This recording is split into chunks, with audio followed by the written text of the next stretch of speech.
Hi, it's Ray Grant. It's Wednesday, November 22nd, 2023. It is 10:36 p.m. here in Pittsburgh. Today is the 60th anniversary of the assassination of JFK, which I would say is probably, I was born in 1951. I would say that event is probably the most significant historical event to happen in my lifetime, perhaps other than the Cuban Missile Crisis of 1962, which almost brought an end to civilization. But maybe at some point in the future, I will talk about the JFK assassination after I'm done talking about the Zodiac killer.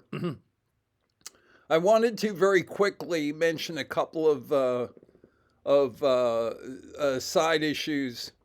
One of which is I'm not, when I was on Tom Voigt's board, I think I've already explained some of the problems that I had when I tried to put up research material on those boards, and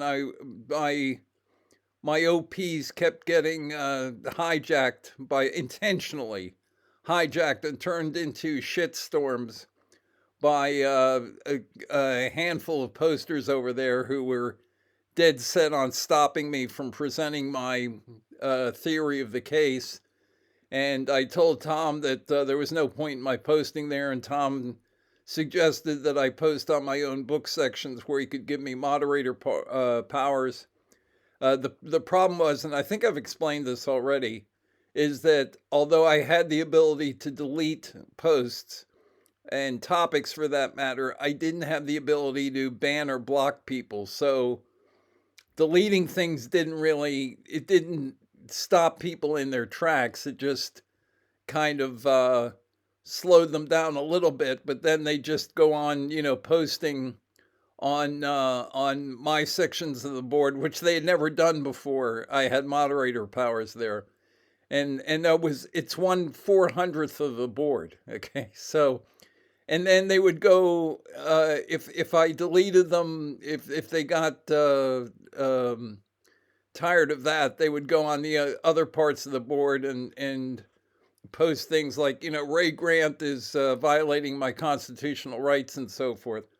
So eventually I stopped posting on Tom's board, and I stopped clicking on it. So I haven't looked at his forum in, I don't know, maybe a month or so now, and I don't have any intention of going back or reading any of it. And I don't read the Reddit board either. But I was kind of taken off guard on Ned DeHaan's YouTube channel when I got the same treatment recently from an anonymous poster, and I'm just as I said, I wasn't ready for it when it happened, so I probably could have handled it a little bit better. I could have just ignored the poster, I guess. I'm not interested in being heckled. Okay, by if somebody wants to uh, criticize, if somebody wants to present an argument against something I've said, I can't wait to hear that. And I have changed my um, uh, details about my theory. I've had people correct me on things. I have no problem with that. Just this, grade school heckling of, comedy club heckling of me as if I'm like some sort of stand-up comic. I'm just not interested in that, and I've had enough of that. And if the board proprietor decides that anonymous posters have to have their constitutional rights protected, then I will just take my as the anonymous poster said, take my bat and ball elsewhere, and go elsewhere. And the fact is, that's basically what a schoolyard bully always says. He always says, "Oh, you're going to the authorities. Oh, you must be afraid of me." That's what it is. No, I'm just tired of being pestered and having, some anonymous jerk waste my time, okay, when I'm trying to do a presentation, or as I said, I would be better off not even responding to those people. But the advantage of having a YouTube channel is that you can block and essentially block and ban people forever. And it's kind of a pain in the ass to have to go and put up like another, an alt YouTube account. It's harder than it is on message boards. So it does discourage people. The other thing is, posters on my own channel have to understand that I don't care how, whether people, I mean, it's nice to have people post there, and it's nice for people to bring up points that I can respond to, okay? Other than that, I don't care whether I get posts on my channel. I don't care if I have fans or not, okay? That isn't why I'm putting videos up on YouTube. I'm putting videos up on YouTube because I believe that my view of the Zodiac killer case is accurate. I believe it is the correct interpretation of what happened. And I feel an obligation to present that to the world. Now, how the world reacts once I've done that is up to the world, okay? But I really, it's, if I get comments, that's fine. If I don't get comments, that's fine.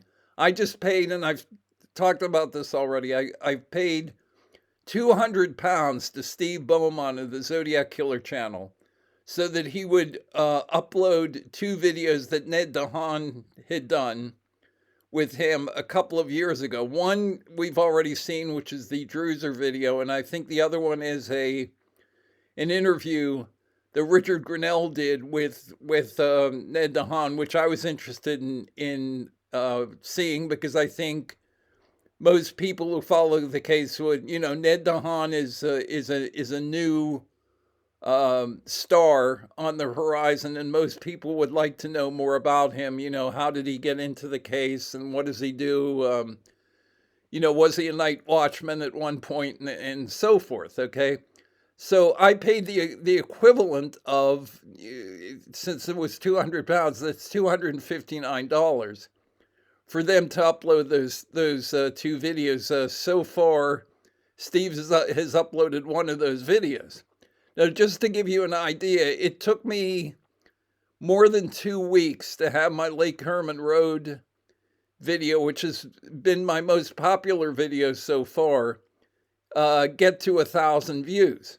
And Druser got to 1,000 views, I believe in just over 24 hours, something like that.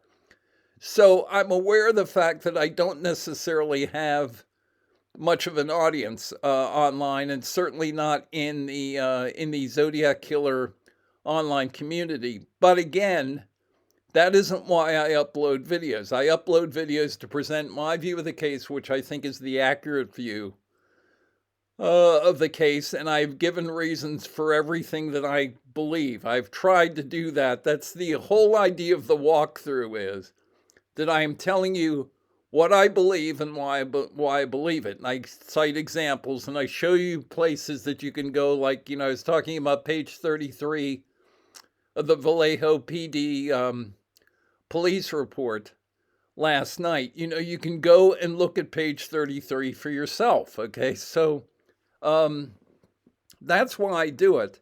And so if there are posters on my channel who decide of their own accord that they're going to go over to, let's say, to Ned's channel and talk about me over there, and talk about whatever issues I'm having with Ned, that's the surest path to getting yourself blocked and banned, and also getting your email blocked so that I never hear from you. That's the great thing about the YouTube channel, is I can do on the YouTube channel things that I could not do on Tom's board, because I didn't have the superpowers to do them, which is I can get rid of people.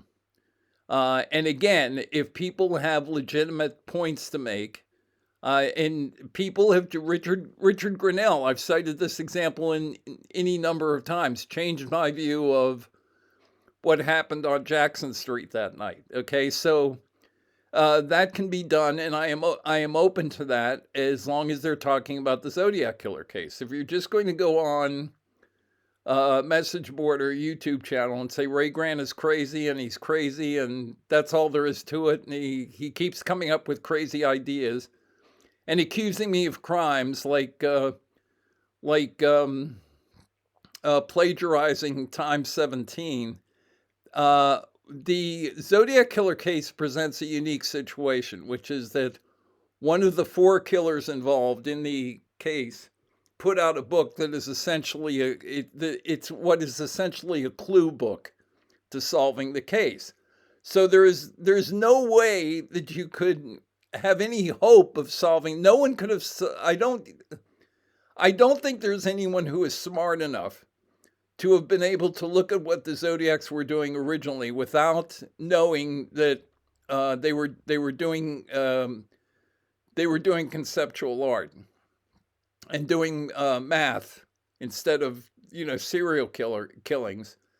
I don't think anyone could have figured it out. It was hard enough to figure out just with being a correspondent with Gareth, talking to him on the phone, exchanging letters with him, getting his printouts of various points of the about the case. And obviously, I was there when his book came out. So to accuse me of plagiarizing times 17 may seem ridiculous, but it's exactly the sort of thing that an anonymous hobbyist on a Zodiac Killer message board or YouTube channel would say.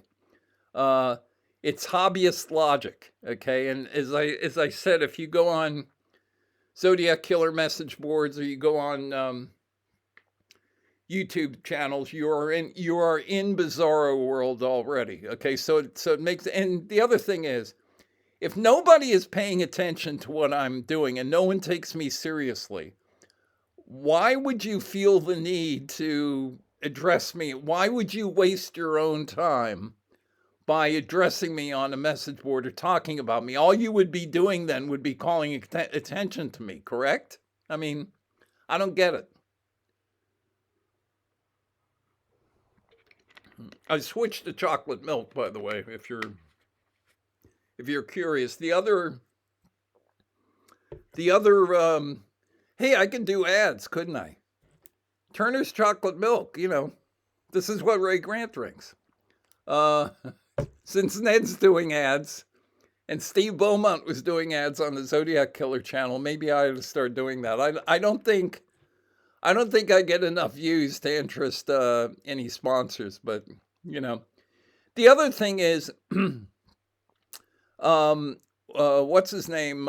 Ross Garacci filed a post over on Ned's channel, which I'm probably going to stop clicking on as of this week, probably as of right now. But I was looking at it because I had to go back and check what had been posted there after I posted on his Zodiac Monday's comment section. Anyway, Ross Garacci kind of echoed what Ned DeHaan said, which is about questioning the ethics of sending my book to 90 members of the JFK faculty in November of 1990. Okay, well, here's the problem with Zodiac hobbyists. There are 2 main problems, okay? Problem number 1, they don't understand the case, okay? That's obvious. Problem number 2, they don't understand the law. They don't understand the process of prosecutions, case theories, how things are proven and disproven and so forth. Circumstantial reconstruction, things that are criminology 101, like stomach contents, and what else did we, and gunshot residue. They don't understand any of that, okay? Or apparently they don't. They have ideas about it, but they're not accurate. So there's this there. So Ross Garachi is no exception to that.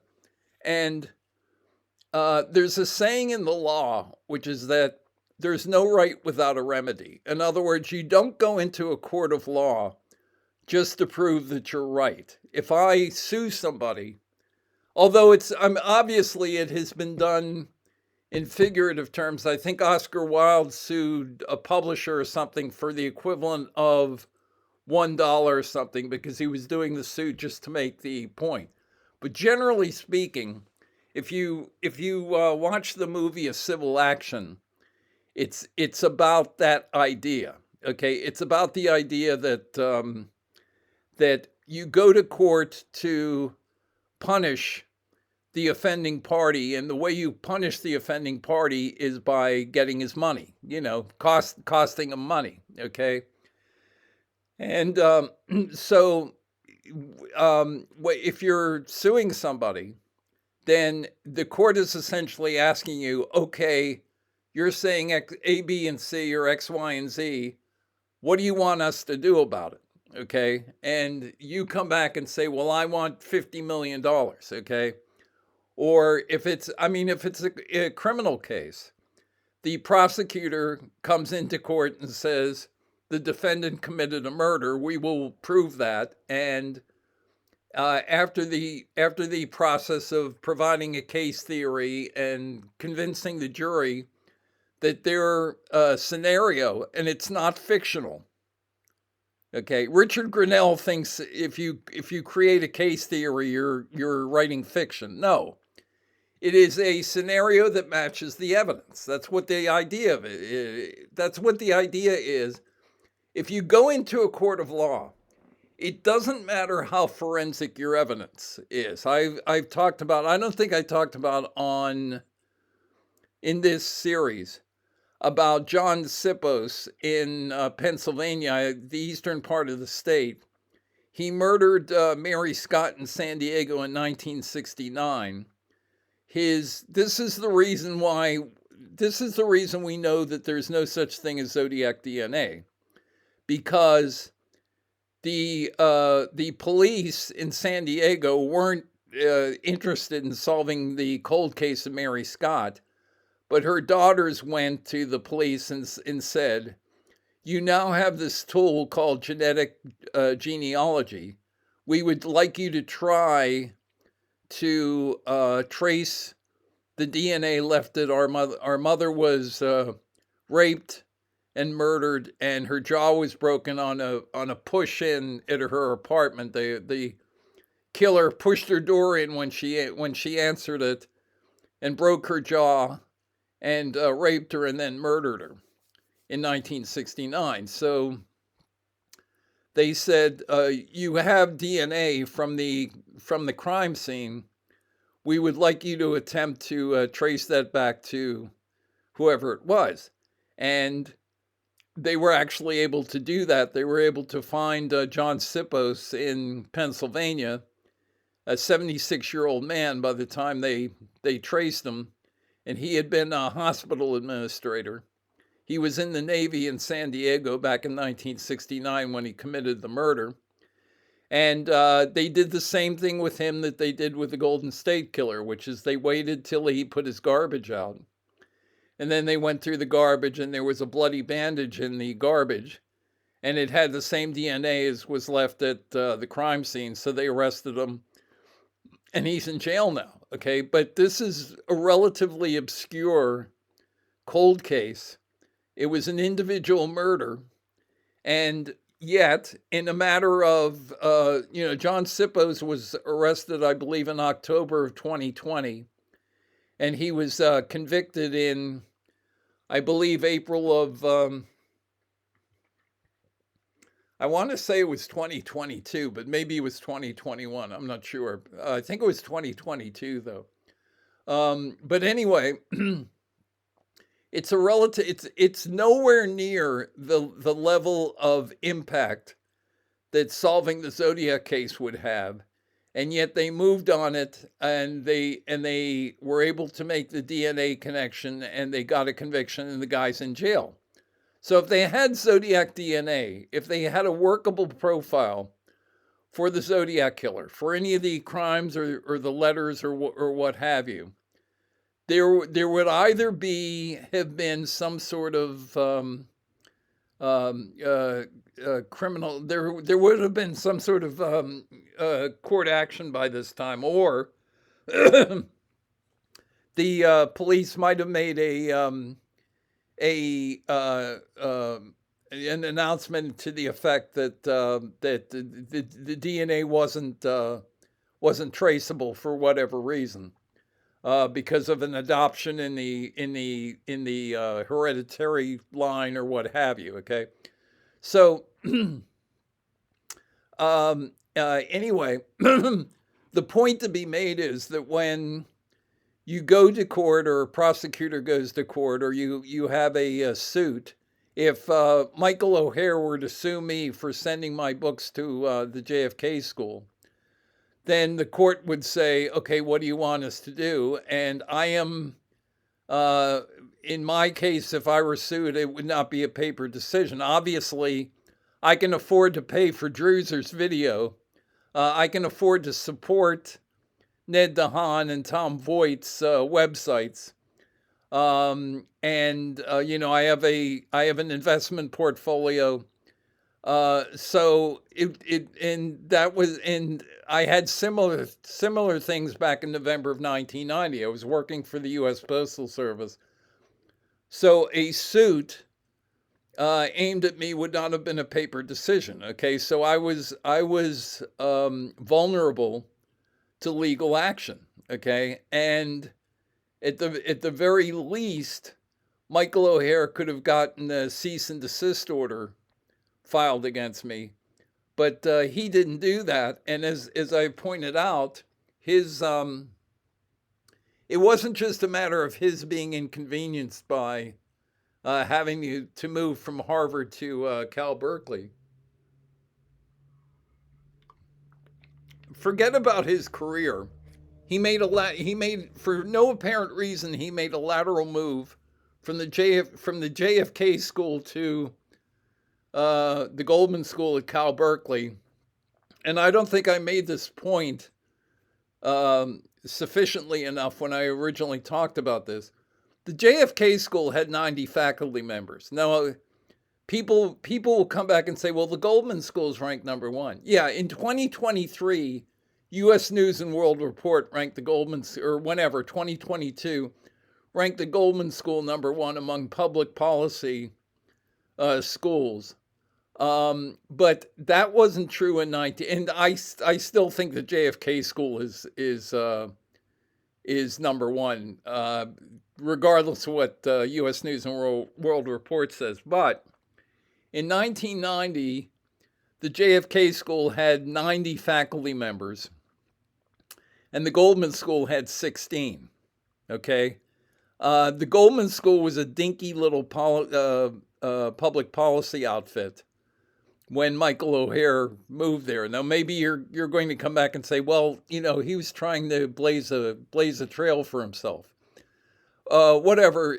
While he was doing that, he was uprooting his two young daughters from, you know, their friends and daycare and so forth. His wife worked for the Commonwealth of Massachusetts. His mother, who also lived in the house with him and also made the move with him, had to give up her gallery contacts in Greater Boston. He bragged in the Harvard class reports about how fantastic his mortgage in Brookline was. And he also owned a house in Vermont. He had to give all that up and basically uproot himself and the rest of his family to Cal Berkeley on very short notice. And as I said, the real estate transactions show that he did all of this on very short notice. He sold his house, I believe, in June of 91, bought a house in Berkeley Heights in July of 91. He eventually would turn the Berkeley Heights house over and move to another house in the Berkeley area in '95. So he didn't stay in the house that he moved into for very long, which kind of suggests that his move was fairly hasty. And the fact of the matter is, Ned DeHaan told me that Michael O'Hare had sent what I assume was a link to the Washington Monthly article of May-June 2009 about Michael O'Hare. It's called Confessions of a Non-Serial Killer. And it's about basically the reasons that Michael O'Hare has never sued people for accusing him of being a notorious serial killer.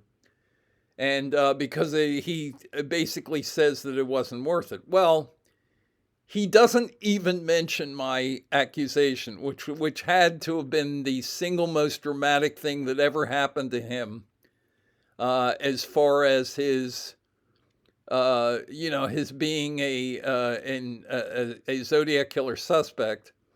He doesn't mention the incident whatsoever anywhere, even though he talks about Gareth Penn sending him funny postcards and Gareth Penn sending him one-ring phone calls.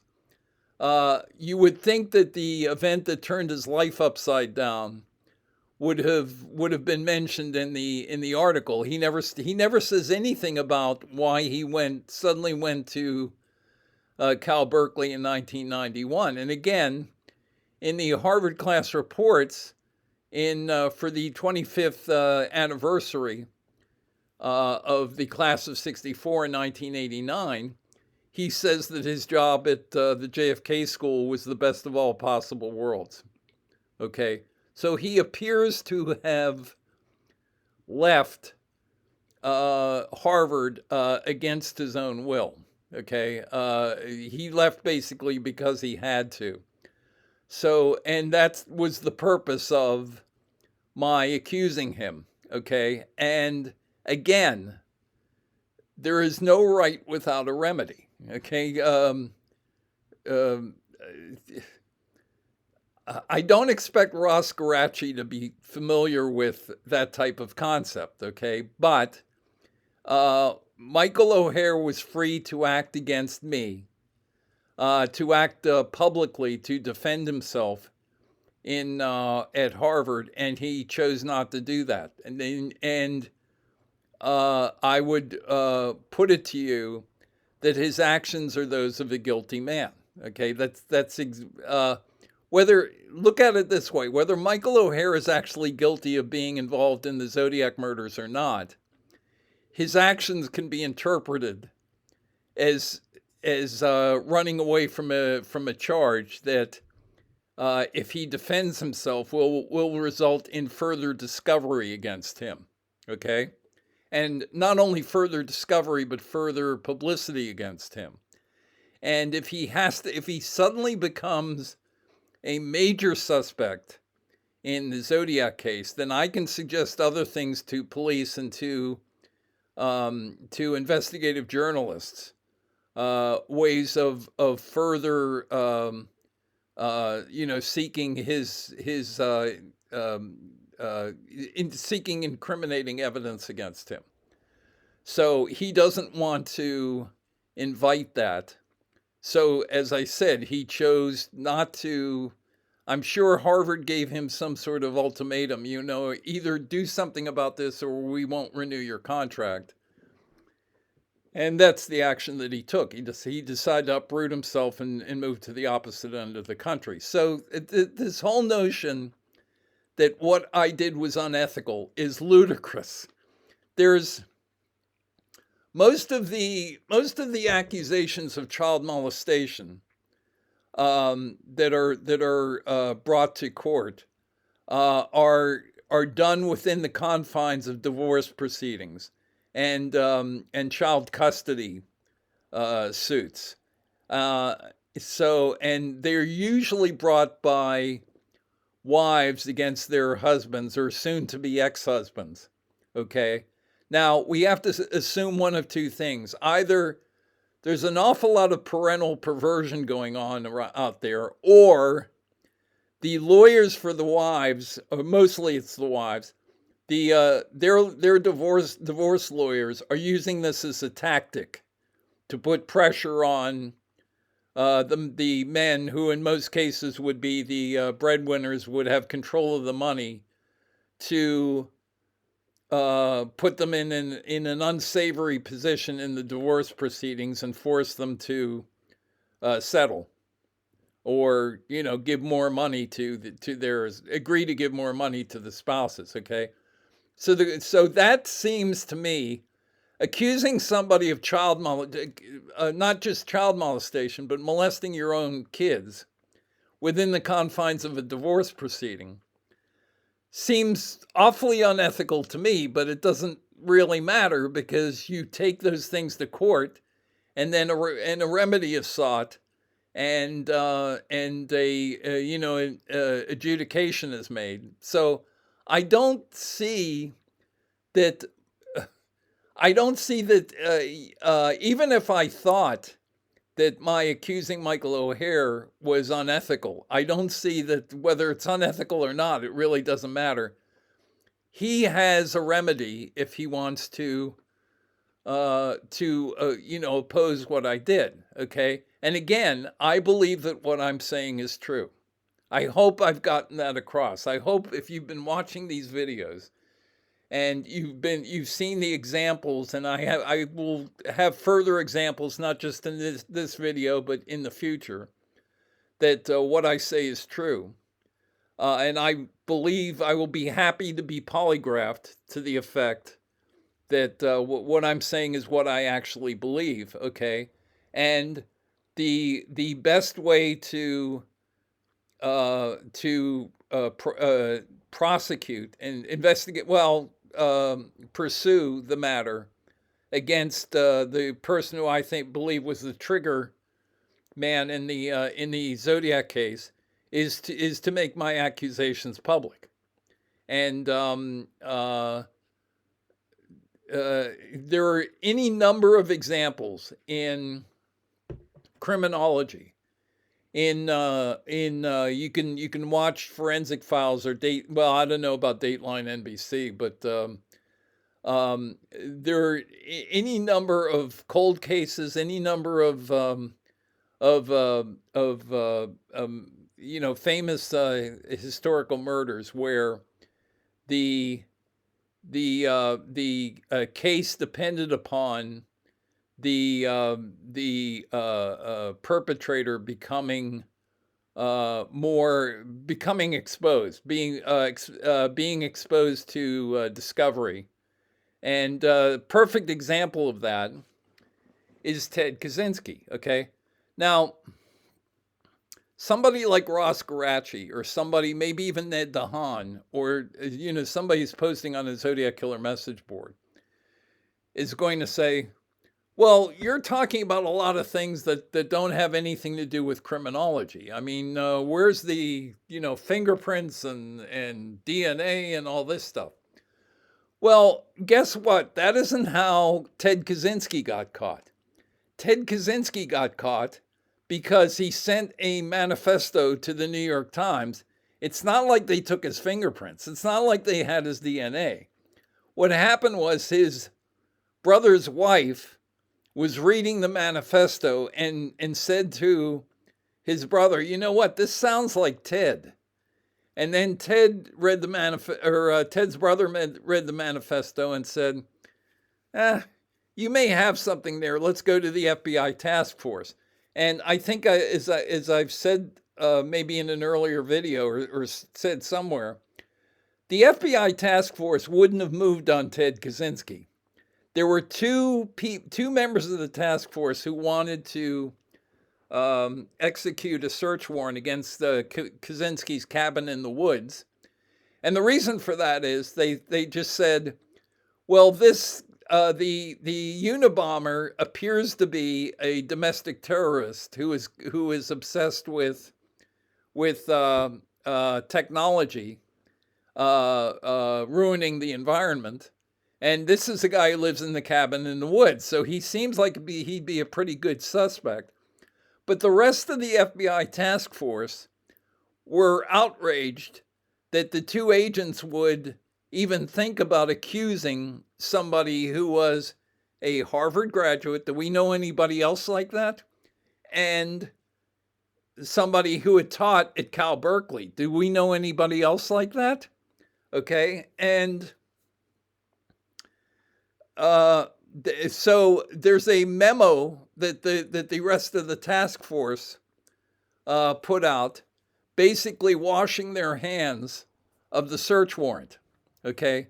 So virtually the entire FBI task force was opposed to moving forward on the Kaczynski investigation. And there were two members who said, well, we will execute the search warrant. And obviously, once they did that, they found like bomb making materials and all kinds of other stuff in Kaczynski's cabin. And so Kaczynski eventually ended up in the, AdMax or wherever he was when he finally committed suicide. But the point to be made is, if Ted Kaczynski were still on the faculty at Cal Berkeley, the Unabomber case might not be solved. It certainly wouldn't have been solved in 1996, because none of the members of the task force would have moved against him. And so we might not know who the Unabomber was to this day, and we might not know that Ted Kaczynski was a well, whatever you want to call him, a serial killer or a domestic terrorist. Okay, so again, this whole notion about, is it ethical to accuse somebody of such a wonderful background? Michael O'Hare was interviewed for a story on the local news, and I think I mentioned this in one of the video comment sections, where O'Hare did a story, and you can watch it online. Somebody gave me I think Dave Oranchek was nice enough to give me a link to it. And it's basically O'Hare talking about three professors at Cal Berkeley who had been fired by the school for, I think maybe all three of them were fired for like sexual misconduct. And one of the three professors who was accused of sexual misconduct was an astronomer who was named like asteroids, discovered asteroids and named them, and was very well established in his field. So the whole idea that just because you have like an impressive academic background that you can't, look at Bill Cosby, look at, I don't know, OJ. I mean, there are any number of examples, OJ Simpson, obviously, of people who are famous, famous or well-established, who appear to be very productive individuals, who have committed murders and other crimes on the side, So, I mean, it's I don't understand why that is controversial anymore. After we have had people like Ted Kaczynski and Bill Cosby convicted of really bad crimes, but it's really hard. It takes a long time. It's really hard to change people's minds.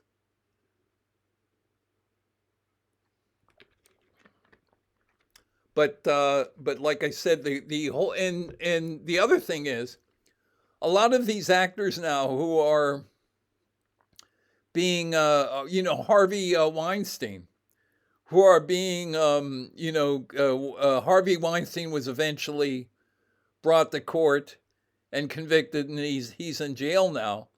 But all of that was done by personal accusations that were made by women that he had harassed and committed various crimes against. Okay, he was called out by people.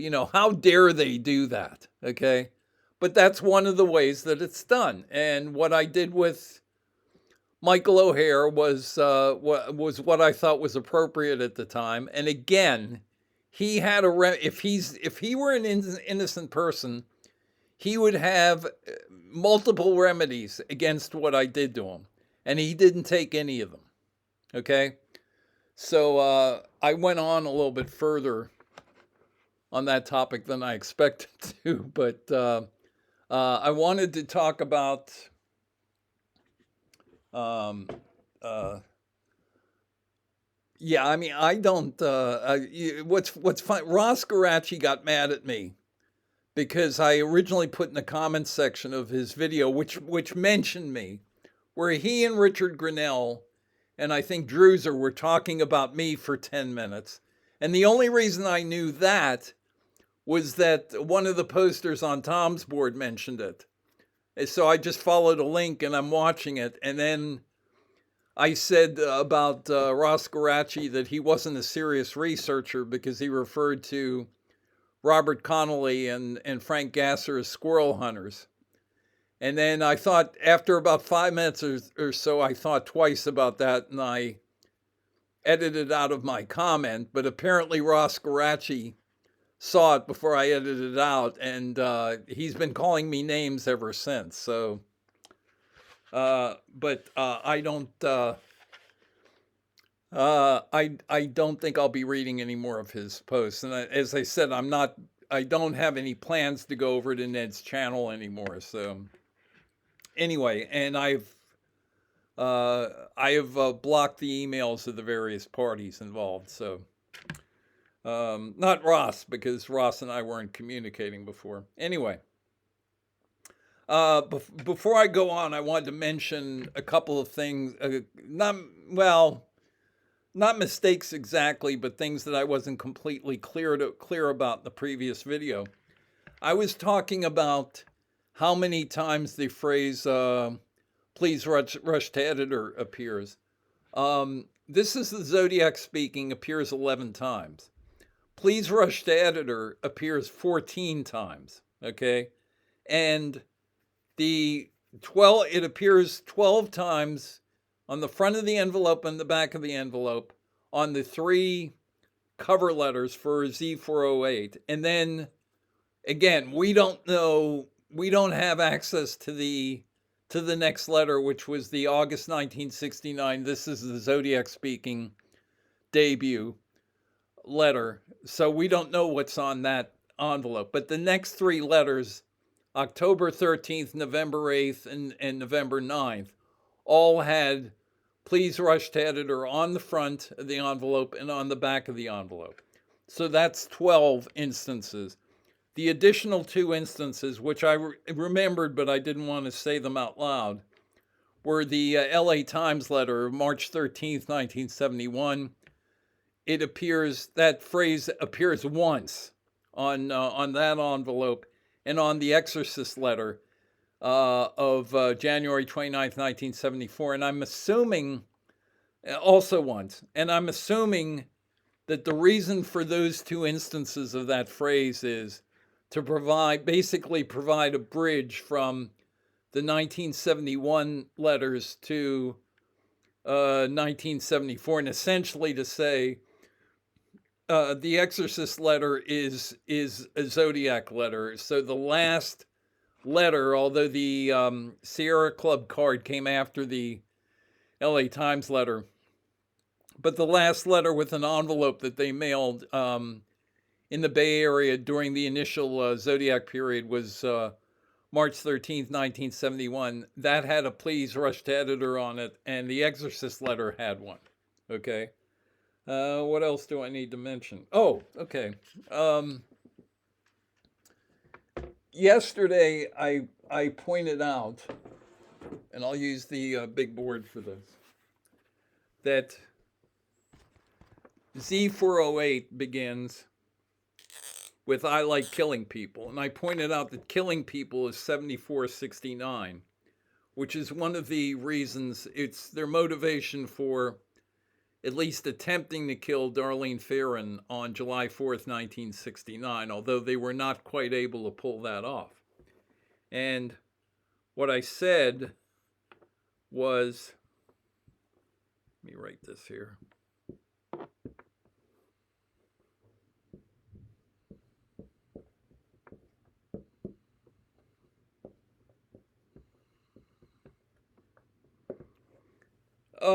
These are the first 4 words of Z408.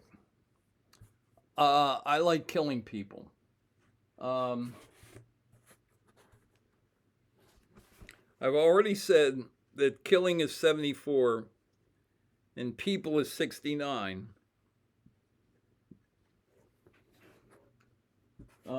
I is not, it's the 9th letter of the alphabet. Like is adds up to 37. It's 12 plus L is the 12th letter, I is the 9th letter. That's 21. K is the 11th letter.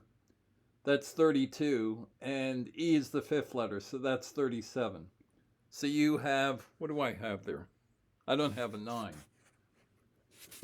Let me fix that.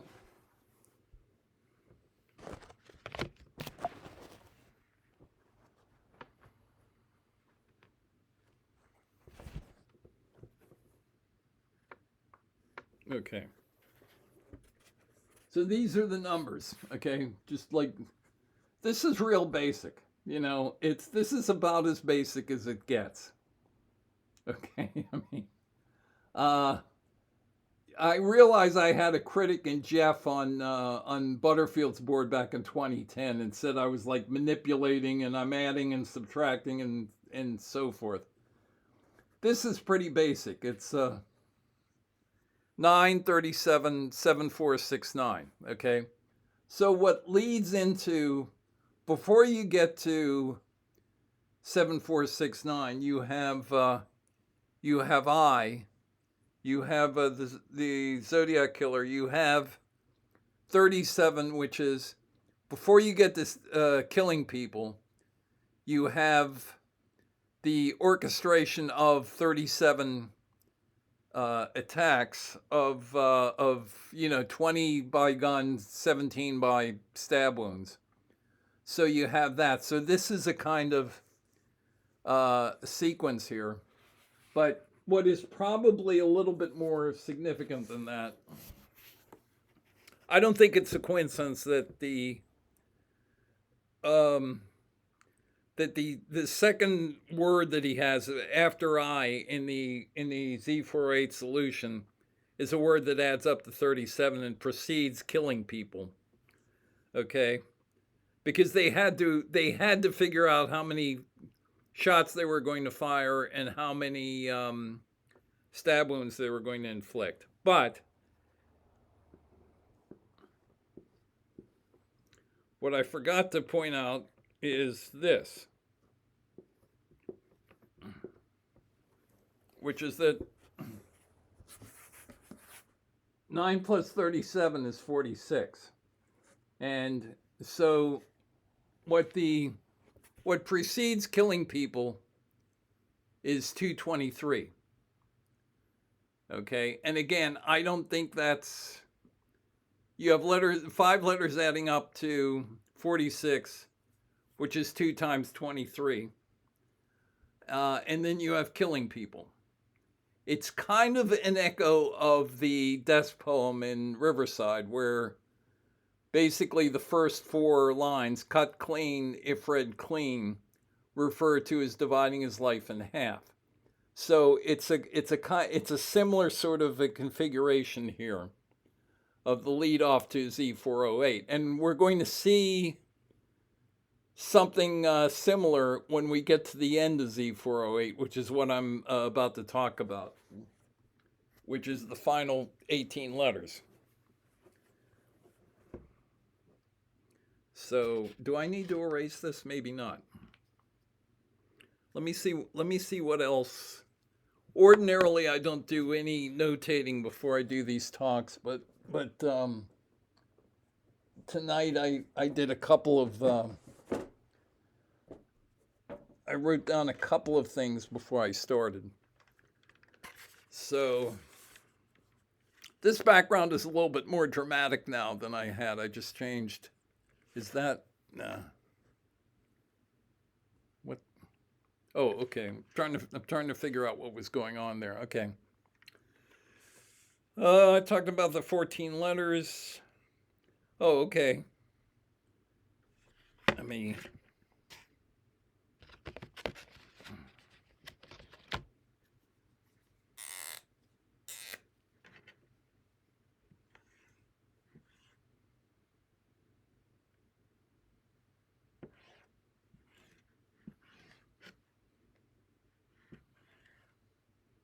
right. Okay, we can do that. That's no problem. This is what's at the end of Z408. It's this sequence. Okay. Now, you might ask yourself, what's going on here? Are these, the great Brax Cisco says that these letters are there because it's just filler. He's just filling up the grid. As I pointed out last time, that doesn't make any sense. Okay. Because he didn't need to fill up the grid.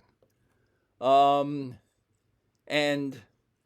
um, the other thing that doesn't make sense about that is that if you look at the uh, uh, if you look at Dave Aranchek's and his groups, deciphering and the transposition scheme of Z340, it certainly would seem to suggest that there is nothing in that cipher grid that is just there to take up space. In other words, all the configurations that are there seem to have some sort of meaning. In Z340, you have symbols that only appear at the beginning and the end of the cipher and aren't in the middle.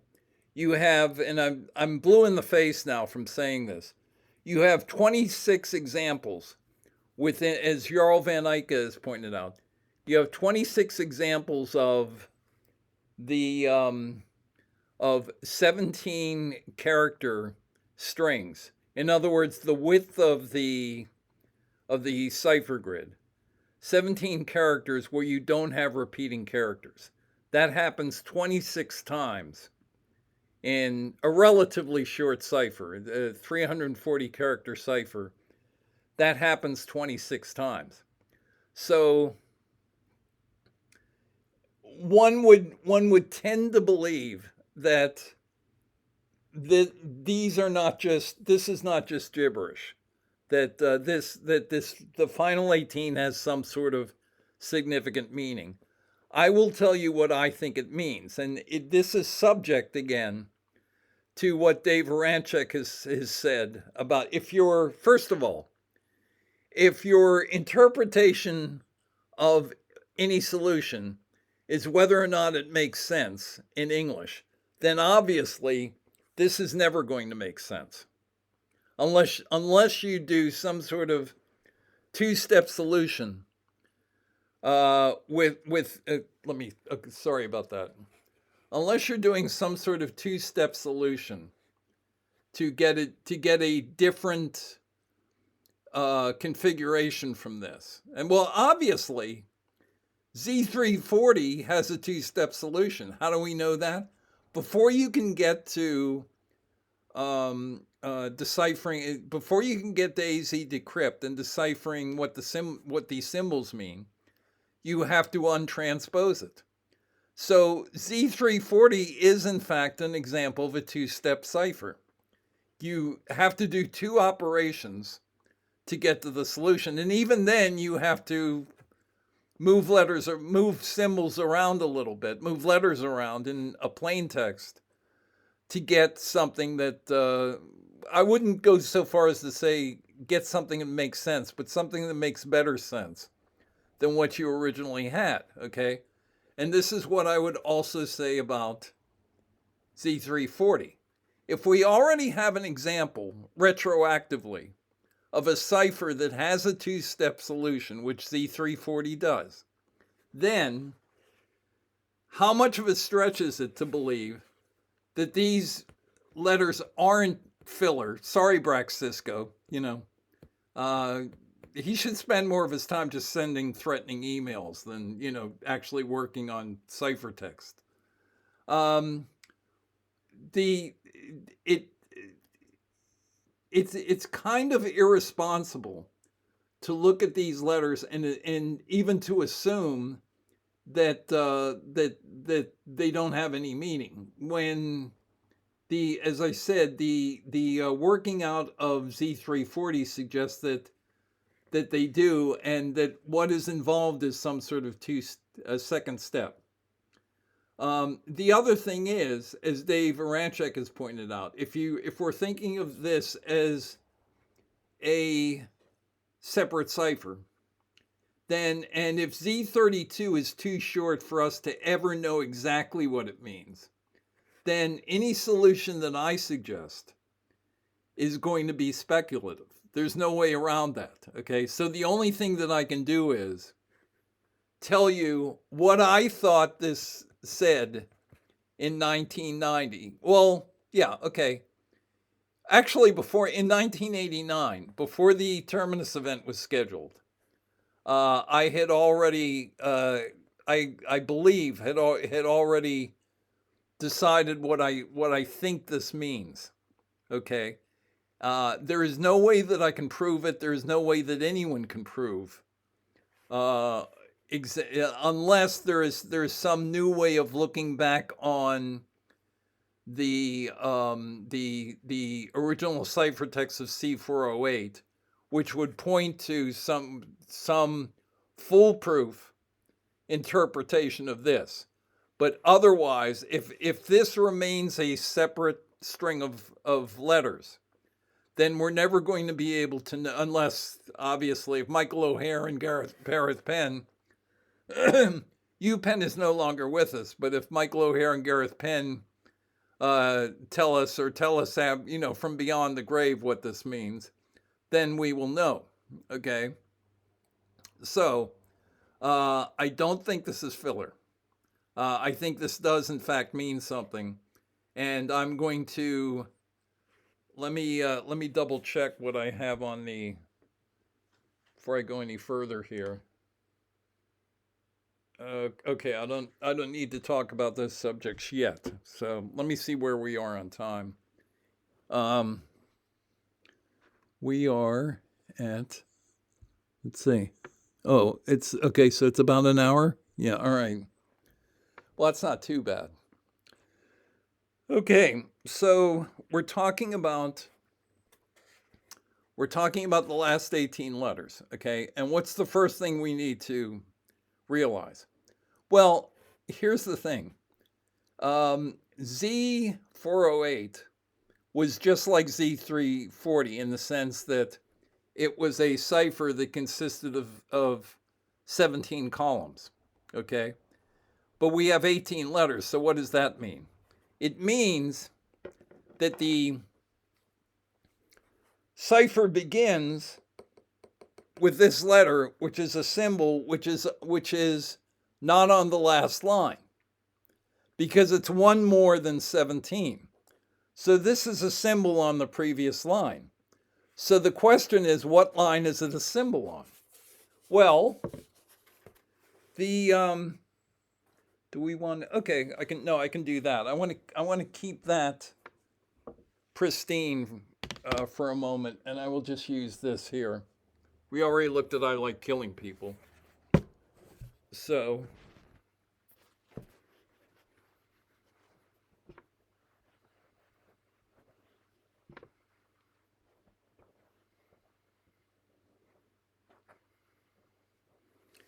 what was, I've talked ad nauseum about what the format of Z340 is. So here's the question we need to think about that no one has talked about in the last, what's it been now? Well, 1969, so 54 years. What is the format of Z408? Because Z408 was solved within a week or so of its being published, although what was published wasn't what was originally sent. But because Z408 was solved so quickly, people didn't look at the format of Z408. We've looked at the format of Z340 because it took 51 years for somebody to decipher the ciphertext of it. So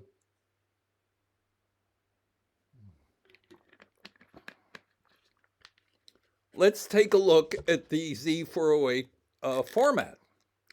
Because as I said, the real message in Z340 is in the format, not in the, not in the plain text.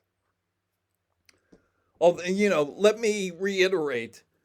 Dave Aranchek and Jarl Van Eyck and who's the third guy? Sam Blake did a tremendous job, and it's tremendous to have that much patience.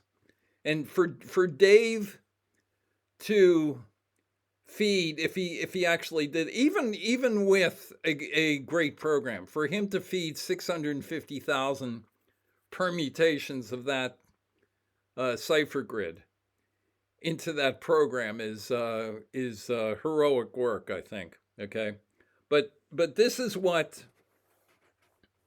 Z408 looks like if you look at the actual format of it.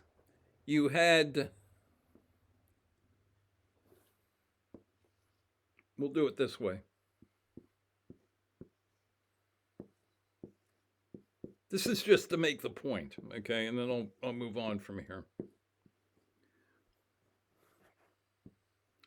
You had three portions of the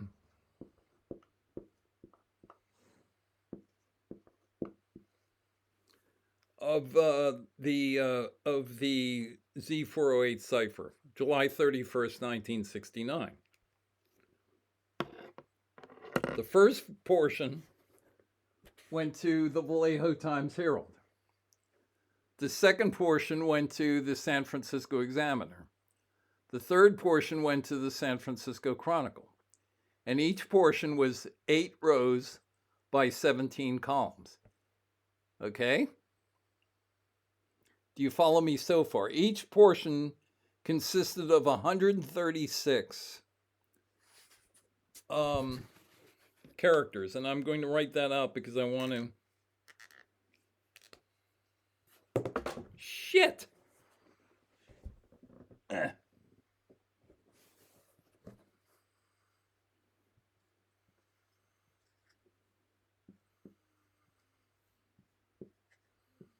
Okay. In each case, the cipher portions consisted of 136 characters. Now, the San Francisco Chronicle was 118 characters of English, apparently, and then 18 at the end of gibberish, apparent gibberish. Okay?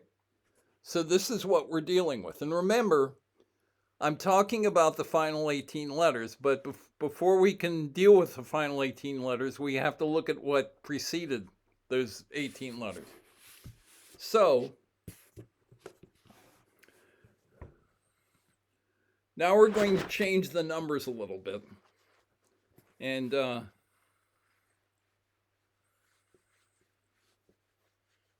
Ross Garachi says that I'm a grifter. Whatever the hell that means. I'm not familiar with that term, but this is where the grifting begins here. I start playing with the numbers.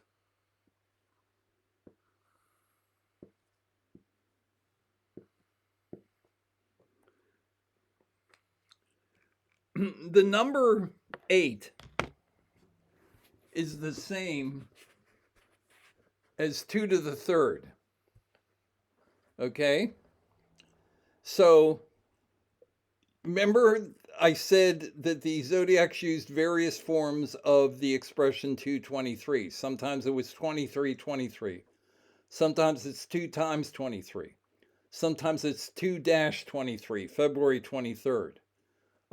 Sometimes you can use an exponent with it. And in this case, the number 23 is an exponent. The number 8 is 2 to the 3rd. So it's our favorite famous um it's our favorite operation here in the Zodiac case. 2 to the third times 17. 2 to the third times 17. 2 to the third times 17. It's a form of 23 times 17. Obviously, 2 to the third times 17 is 136. Okay? And I'm going to show you why that is significant. But before I do that, I need to. I think what we're going to. Okay. Let me see if this works here.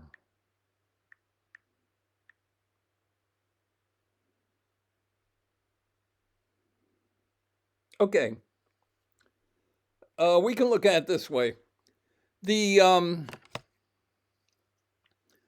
the English text of Z408 lasts 390 characters. Okay.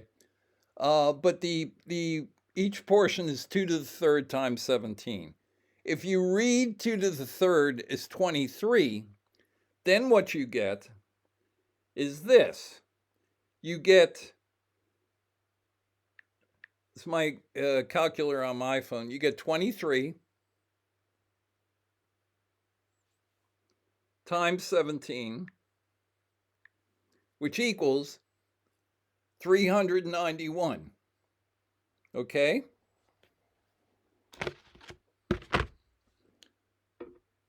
What's the 391st character of Z408? It's this one right here. Okay? In other words, character 391 is the beginning of the 18 letters. Okay? And what's significant about that? Well, what's significant is that, let me see if I can, well, I just showed you 391 is a multiple of 17. It's 23 times 17 is 391. Therefore, this E is the end of the 23rd line of the cipher. What you have is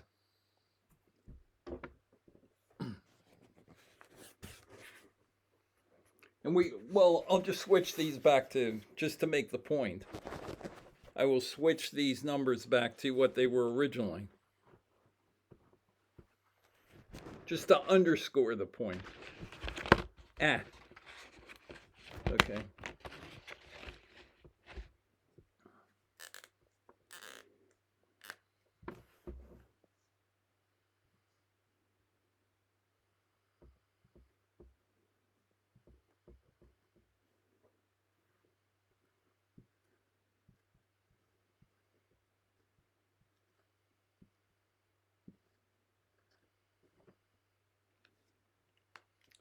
In other words, each of the cipher portions is 8 by 17, which is 136 characters. And because the 18 characters begins on line 23, so you have 8 plus 8 plus 7. The last character of the 23rd line is that E there.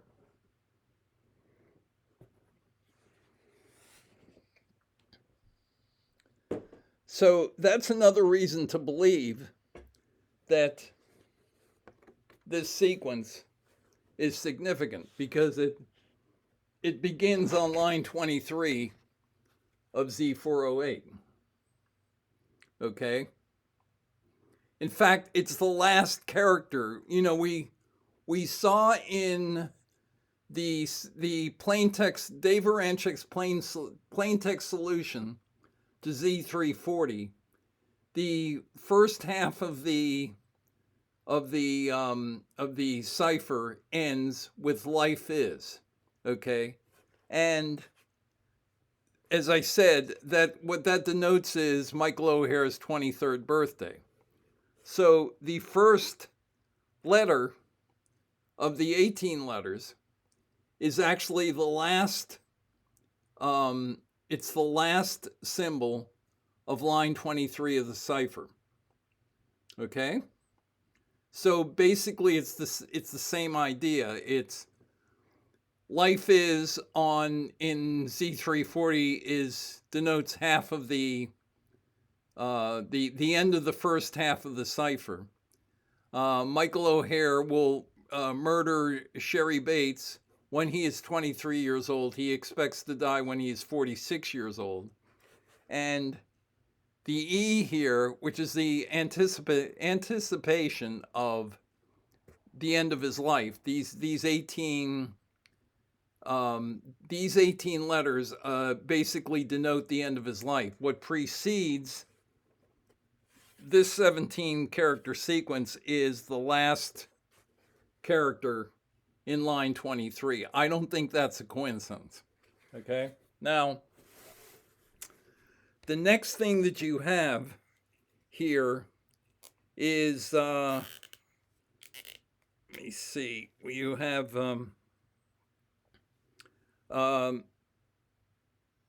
okay, it's a combination of Morse code and binary. So what you do is you take B. Let me see if I haven't done. I'm not sure that I've done this since 1990. So I may have to stop the.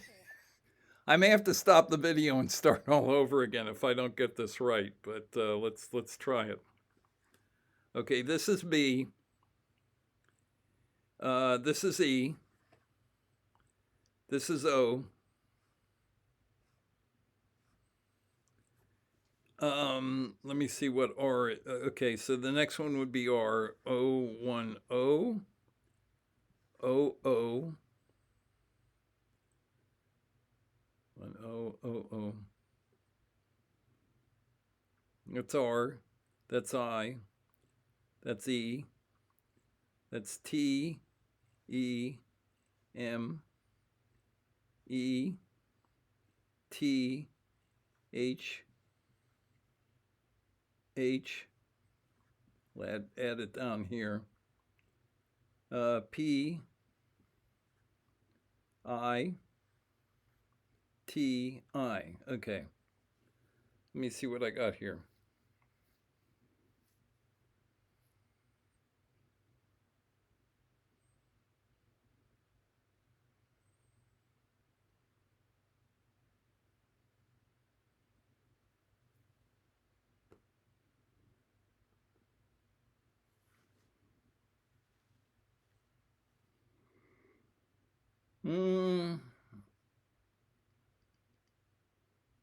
Okay, I'm gonna have to make sense of this, I'm gonna have to do it backwards. So let me.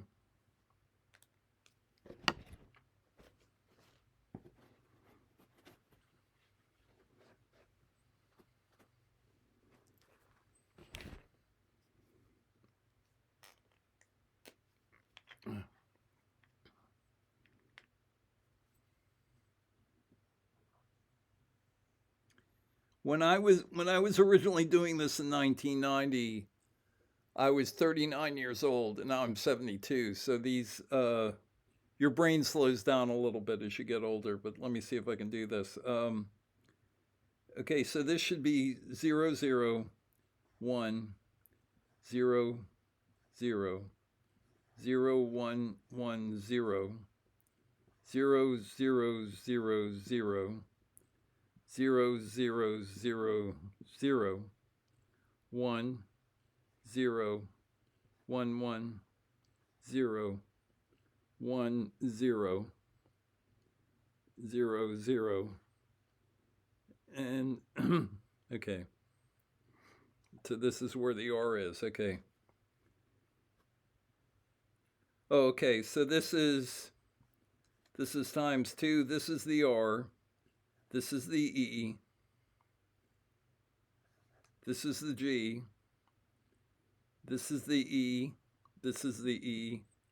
And this is the S. This is the I. This is the D.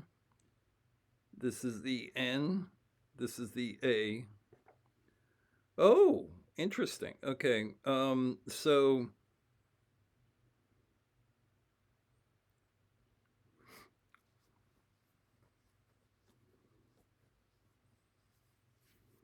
Okay, so let me do this up here. This is 0, 1, 0, 0, 0, 0, 1, 1, 1, 0, 1, 0, 0, 0, 0, 1, 0. Okay, so 1, 0, and then, okay, so that's where the M is. So the M is here, and this is the E, and this is the T, and this is the E, and this is the I.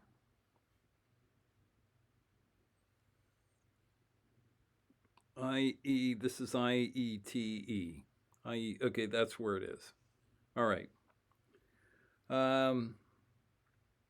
Just figuring out what I have here. Okay, so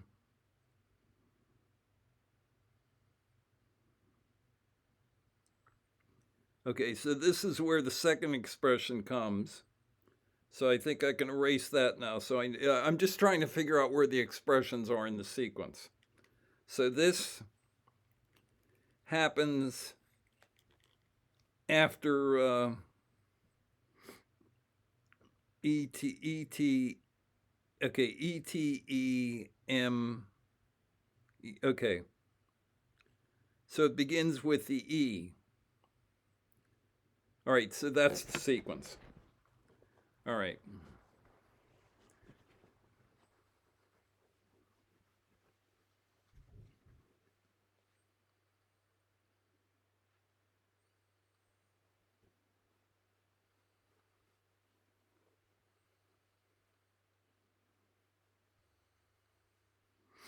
Okay, so the second sequence begins with the second E of the ETE. So the first sequence is here, and I will make that. It's 0. Oh, sorry, it's 0, 1, 0, 0, 0, 0, 1, 1, 1, 0, 1, 0, 0, 1, 0.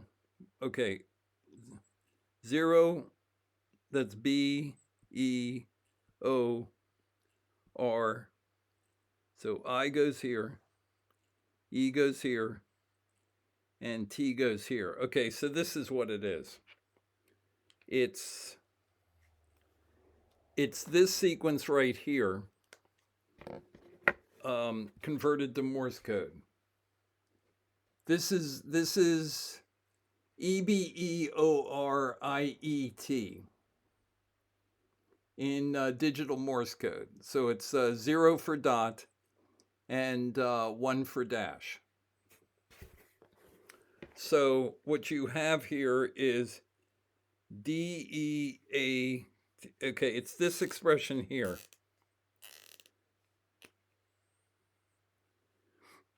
It's death.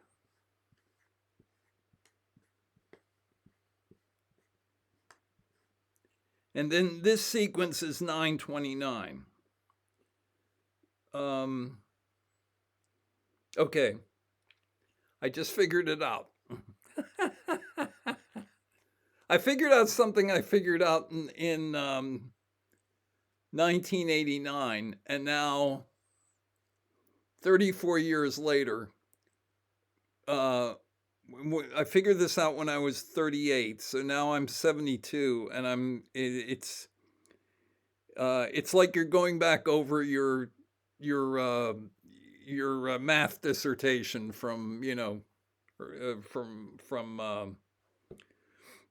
it's how you got your master's degree or your PhD or what have you, and you can't do the math anymore. That's what it comes down to. But let's see if I do this. It's this sequence here.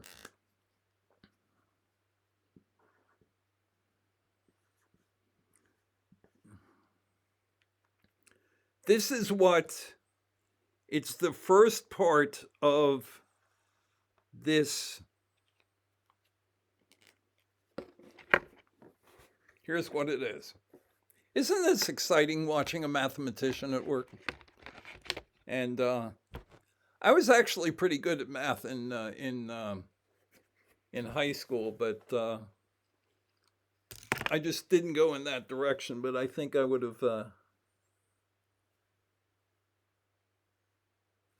I always got higher scores in math than in verbal, which you would, in my case, you would not think that was possible, but I did. Okay, this is what's happening in the last 18 letters of Z408. This is what it is, and you will notice, by the way, remember what the last word of Z340 is? It's this word right here. This is it in the last 18 letters, okay? And what it is it's an overlapping expression, which says death 929, okay? And what this means is, what 929 means is room 929 of the MIT Tower. It's the center of the building. It's the lounge of the department, which is centered on the 9th floor of the MIT Tower. Although we can go back and forth about how the MIT Tower was built and where the stories are and what would usually be the 9th floor in any other building is actually whatever it is, the 11th floor. Because there was a limit to how high the building could be. So they got around that by making the foundation higher than the foundation would normally be. But that's part of the reason why it's called the MIT Tower. It's an 18-story building, but it's 277 feet tall. And the engineers got around the whatever the local ordinance was for how tall the building could be, just by changing the infrastructure of the building. Anyway, you can probably go to the MIT Tower on Wikipedia. It's also called the Green Building. It is also, by the way, Building 54 on the MIT campus. But anyway, this section of the 18 letters, EBEORIET, is this. This is, and again, it's all this is redivided Morse code, and then you have binary here. And what this number is, and I will do this number separately, just to make the point. Let me see if I can have. I have run out of dry erase boards. Let me put this here. I'm going to use this. I think we've already made our point with this. I will get back to that. But this is what. See, here's the thing. I know some people may criticize me for not having this all spelled out in the video. But what you have to remember is, I've spent the last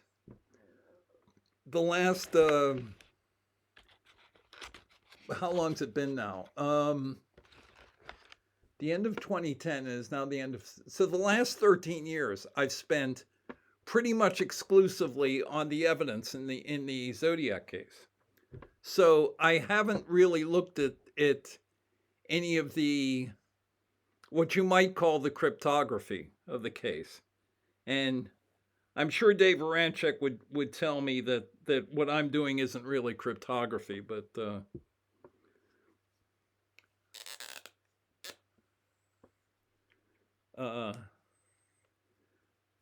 I think what I'm doing is actually familiar to most cryptographers, though. Dave has an expression that he uses where he talks in episode 6 about operations that are familiar to cryptographers.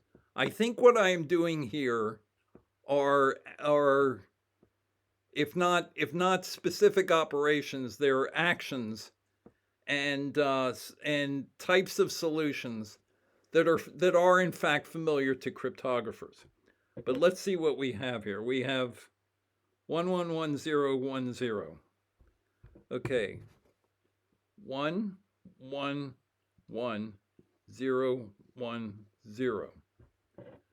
We have 1 1 1 0 1 0 0 0 0 1.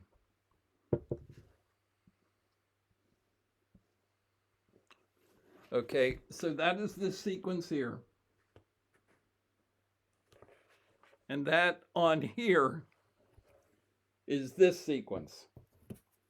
It is the end of the EBEORIET sequence. It's this thing right here. Okay? And I'm going to show you what this is in binary math. This is the this number here on the end is 1. This number here it's 1, 2, 4, 8, 16, 32, 64, 128, 256, 512. Okay?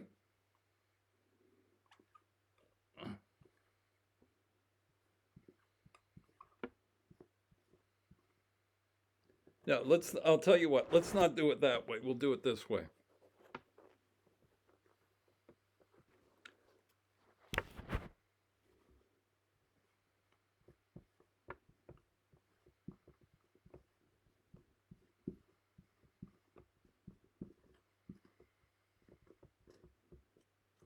Okay. Let's see if this works. If it works, we're good. If it doesn't, I will have to start the entire video over again, which I'm not looking forward to, but let's see if it... Okay, this is the sequence in binary math. This first one is 1. So it's 1, then 2, 4, 8, 16, 32. So 32 is there. 64, 128, 256, 512. Okay? So what we do to get what that number is add 512 plus 256 plus 128 plus 32 plus 1. So let's get our calculator out. They didn't have these back in 1989, by the way. I could have used this. Although their calculators were actually pretty good back then, come to think of it. So we have 512 plus 256 plus 128. What else do I have? Plus 32 plus 1.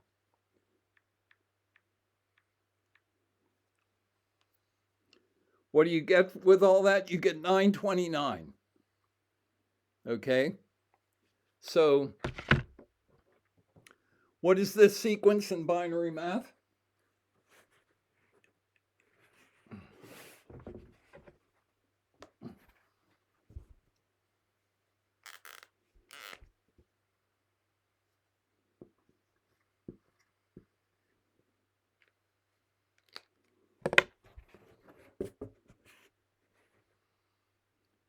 It's 929. That's what those numbers are. So you convert those letters to digital Morse code with 1 for dash and 0 for dot. And what you get with that sequence is 929. And I've already explained the significance. Remember, the MIT Tower is pictured on Michael O'Hare's article in Progressive Architecture, Wind Whistles Through MIT Tower. So that it was the beginning of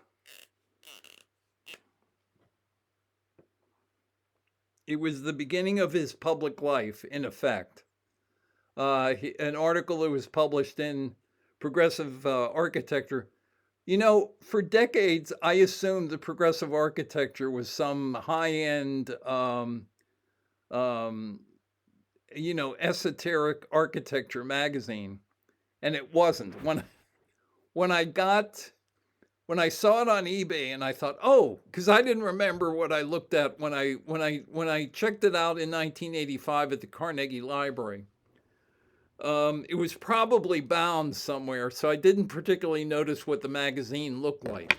But when I got the magazine on eBay and I thought, oh, March 1967, Progressive Architecture, yes!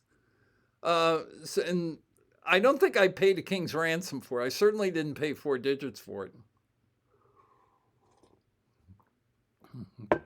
Although, let's face it, I could afford it. But I, I'm guessing I paid maybe $30 for it, $40 or something. But part of the reason for that is Progressive Architecture March 1967 was not like Time 17. There weren't a limited number of copies of it. It was a coffee table magazine. If you walked into an architect's office, he was likely to have the current issue of Progressive magazine, Progressive Architecture, on his in the reception area on the coffee table, or in the, I guess, in the magazine rack. Okay, so it was more like, in 1967, it would have been more like, I guess, Time or Life or any of these your standard, obviously a much smaller circulation, but still, it would have been it wouldn't have been difficult to get a copy of. So, I mean, Michael O'Hare was in 1967 when he published his article, Wind Whistles Through MIT Tower, which leads off with a picture of the MIT Tower. And it's again the idea of symmetry in the Zodiac project, which is what you see on the right, you see on the left. What you see on the top, you see on the bottom. What you see at the beginning, you see at the end. It's symmetry. Okay? So Michael O'Hare, having murdered Sherry Bates in October 1966, his article would probably have had to have been submitted prior to that, I'm assuming, to be published in March of 1967 in Progressive Architecture. But what the picture of the MIT Tower shows, and what the title of the architecture of the article shows, the title is Wind Whistles Through MIT Tower. Well, if you're going to blow up the MIT Tower by putting let's say a fertilizer bomb, an Oklahoma City style bomb, in room 929, which is the center of the building of the MIT Tower, what would happen? Wind would whistle through the MIT Tower. Now, the actual title refers to winds that were building up in the vestibule area of the building, which were causing problems for people trying to get in and out of the building, and handling the doors. Because if you know anything about the MIT campus, you know that it's spread out all over the place. And the MIT Tower is kind of, at least at the time, I don't know if there's been buildings since then, but was kind of off by itself. Okay, so there was a problem with wind in the downstairs vestibule, and I've been in that vestibule, by the way. So anyway, the demonstration that I just did was for this section of this up here. It's 929, and as I said, it refers to room 929. Let me underline this so that you get the idea.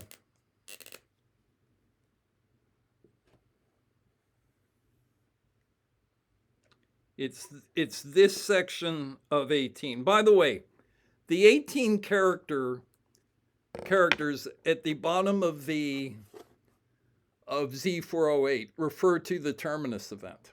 That's what it's about, basically. Maybe I shouldn't, that's the punchline. Maybe I should have waited for that one. I don't know. But that's what this is. It refers to the event, which would have been the remember, they killed Joan Webster and they placed her at benchmark 12. Then, so that was one of the points of the triangle, and that happened in November of 1981. And they buried her at Neeland Street and I-93. The second thing that they were going to do, which would have happened, I guess, earlier, maybe at 12/22, on Friday, August 11th, 1989, would have been this: the bomb in room 929 of the MIT Tower. Okay, so that's what this is. That's what this section is here. But what leads into that is death. Okay, and what death is, let me illustrate.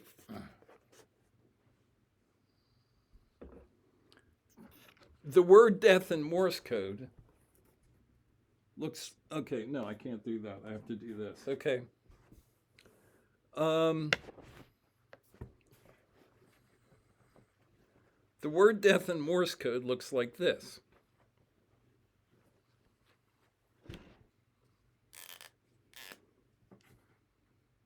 D, E, A. Remember, this word was found by Dave Aranchak. And where was it found? It was found right at the end of Z340. And I think Dave mentioned something to the effect of where the word death appears is where the letters that look like they spell out Zodiac appears in the ciphertext. Okay, so this is death. Again, let me do. I'm gonna just do Morse code for. Is that right? Yeah, because B would be one. Okay, so it's dash dot dot dot dot dash dash dot dot dot dot. Okay, so that's Morse code, but in digital Morse code, it's 1 0 0 0 0 1 1 0 0 0 0. Okay, so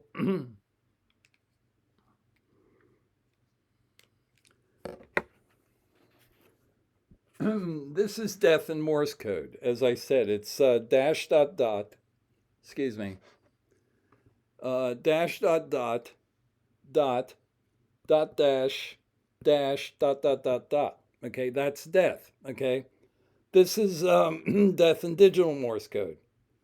1 0 0 0 0 1 1 0 0 0 0 0 0 0 0. Okay, so that's death in Morse code. Okay, so they didn't have room and to spell, they couldn't spell out death all the way with this because they wouldn't have been able to put death and 929 together. So what they did was they created a truncated form of the word death.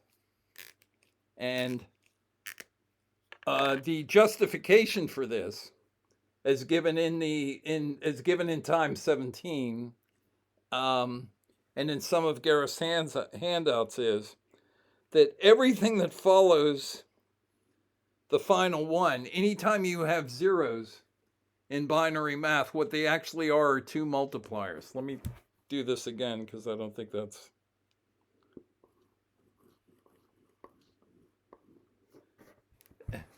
Everything following that final 1 1 is 2 multipliers. So it's 2, 4, 8, 16. So it's actually multiplying that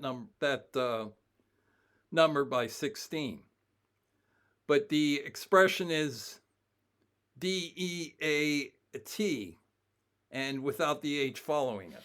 So what you get, and again, this is if you want to look at that way, this is an example of the the Zodiac's fudging. So what you have is you have a lead 0, which doesn't mean anything, except that it's the last character in line 23 of the cipher.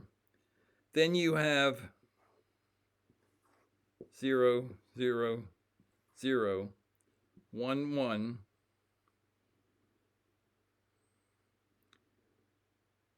And then 1, 0, 1, 0, 0, 0, 0, 1. Okay, so this is death.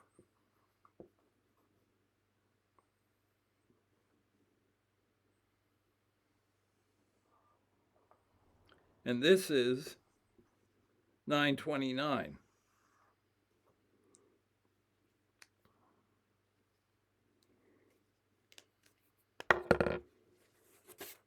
Okay? So, in other words, what it is it's an overlapping expression. It's the word death and the number 929. Okay? What it means is death in room 929 of the MIT Tower. Okay? That's what this beginning EBEORIE means. Oh, I'm sorry. EBEORIET means. That's the 1, 2, 3, 4, 5, 6, 7, 8. The first 8 letters of the final 18 spells out death, room 929. Overlapping expression. Death, 929. Again, this was my reading at least by 1990. I think I almost certainly, well, virtually certainly in 1989. This is what I arrived at for the final 18. Okay, so we've gone EBEORIET, and now we're going to do the rest of the 18 letters. And let me see here. Oh, okay, we can do it on this.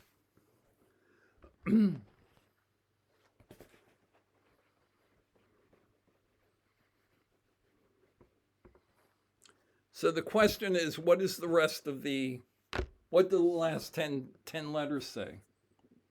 And I'm going to have to copy this, so I don't know if I'll be able to keep this up, but I will do my best here.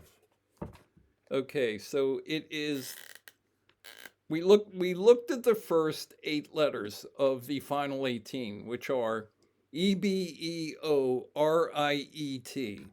And as I said, what that converts to is death 929. It's an overlapping expression, and what it means is death in room 929 of the MIT Tower. So what do the final 10 letters say? The final 10 are EM, E, TH, H, P, I, T, I. Okay, and this is a direct expression. This is just this doesn't except for the final character, except for the final digit. This is straight Morse code redivision. So it does not involve it does not involve the, what was it? No, it was Tim McNulty used to say contemptuously, Morse binary, like it was, some tinfoil hat concept. Okay, so what these last 10 letters mean are this. And again, I'm going to use digital Morse code.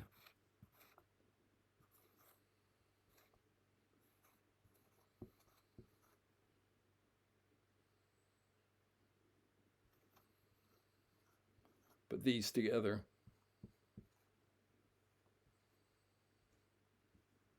Okay, this is what it is.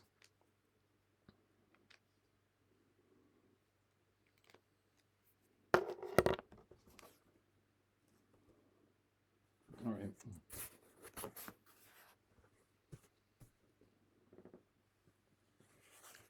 It's 011. It's in other words, dot dash dash dot dash dot dot dot dot dot dot dot dot. Those are the two H's. Dot dash dash dot. That's the P. Dot dot the I. Dash. That's the T. Dot dot. That's the I. Okay. So it's 01101 0000 0000 0110 00100. Okay? That's your final 10 letters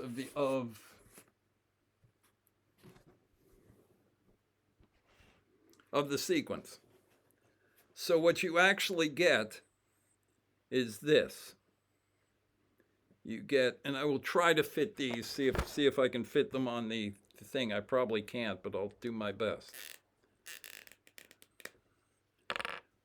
What you get is 0, 1, 1, 0, 1, 0, 0, 0, 0, 0, 0, 0, 0, 0, 1, 1, 0, 0, 0, 1, 0, 0. This is the sequence. And again, almost this entire thing, even though I'm using digital Morse with 0 for dot and 1 for dash, even though I'm using that as a middle quantity, it's all Morse code. The only thing that isn't Morse code is this last digit here, this 0. I'm going to use that as binary, but everything else is it's just straight Morse redivision. In other words, it's one operation. Okay? It's one operation conversion. What does this say?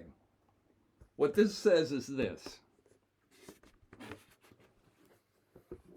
It's 0, 1, 1, 0, 1, 0, 0, 0, 0, 0, 0, 0, 0, 0, 1, 1, 0, 0, 0, 1, 0, and then at the end, one last 0. So this sequence is redivided, same sequence of characters. I want to say numbers, but they're actually letters.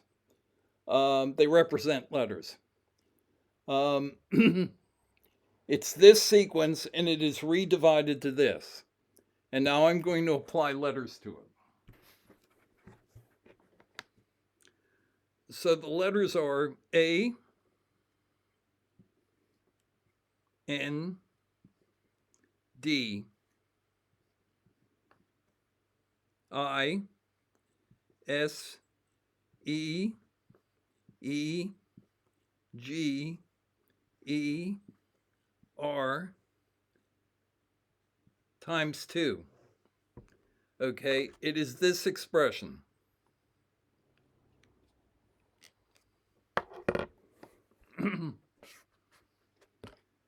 The expression is and I Seeger times 2. Okay? So now the question is, what the hell does that mean? And I Seeger times 2. Okay? Well, I was talking about John F. Kennedy, I believe, slightly earlier. And let's check us. Oh my God. How late is it? Let me see here. What do we have? Going on 2 hours, not too bad. Okay. John F. Kennedy's favorite poem was a poem called I Have a Rendezvous with Death. and the poet's name was Alan Seeger. Okay. And let me read the poem first, and then I'll come back to you. Um, I have a rendezvous with death. Here it is. This is a poem that was written by Alan Seeger. Alan Seeger, I believe, was the uncle of the folk singer Pete Seeger. And he was born in 1888 and he died in 1916. This is his most famous poem. This is John F. Kennedy's favorite poem. And unfortunately, well, it's now November 23rd, but when this video began, it was November 22nd. Unfortunately, John F. Kennedy had a rendezvous with death, and we just celebrated, if you want to call it that, the 60th anniversary of what is perhaps the most significant historical event that happened in my lifetime, probably after the Cuban Missile event. But that also involved JFK, obviously. Anyway, this is JFK's favorite poem. And like Z408, remember that I said that the desk poem in Riverside converts to Dante's Inferno. The first 4 lines of the desk poem, cut clean, if read clean, say the same thing as the opening quatrain of Dante's Inferno. Midway in my life's journey, I strayed from the straight path and found myself and awoke to find myself alone in a dark wood. Those two quatrains say the same thing, because what they say is in Dante's case, the events of the poem, his trip through hell, cuts his life in half. What Michael O'Hare was saying in the death poem was that the murder of Sherry Bates cut his life in half. It happened when he was age 33. He would die when he was 46. Okay, so I have a rendezvous with death is 24 lines. Okay, just like Z408. Z408 is 24 rows of 17 columns. I have a rendezvous with death is 24 lines, and we will in a moment we will look at what the significance of that is within the Zodiac project. But this is the poem. I have a rendezvous with death. It's some disputed barricade. When spring comes back with rustling shade, and apple blossoms fill the air, I have a rendezvous with death. When spring brings back blue days and fair, it may be he shall take my hand and lead me into his dark land, and close my eyes and quench my breath. It may be I shall pass him still. I have a rendezvous with death on some scarred slope of battered hill, when spring comes round again this year, and the first meadow flowers appear. God knows 'twere better to be deep, pillowed in silk and scented down, where love throbs out in blissful sleep, pulse nigh to pulse, and breath to breath, where hushed awakenings are dear. But I've a rendezvous with death, at midnight in some flaming town, when spring trips north again this year, and I to my pledged word am true, I shall not fail that rendezvous.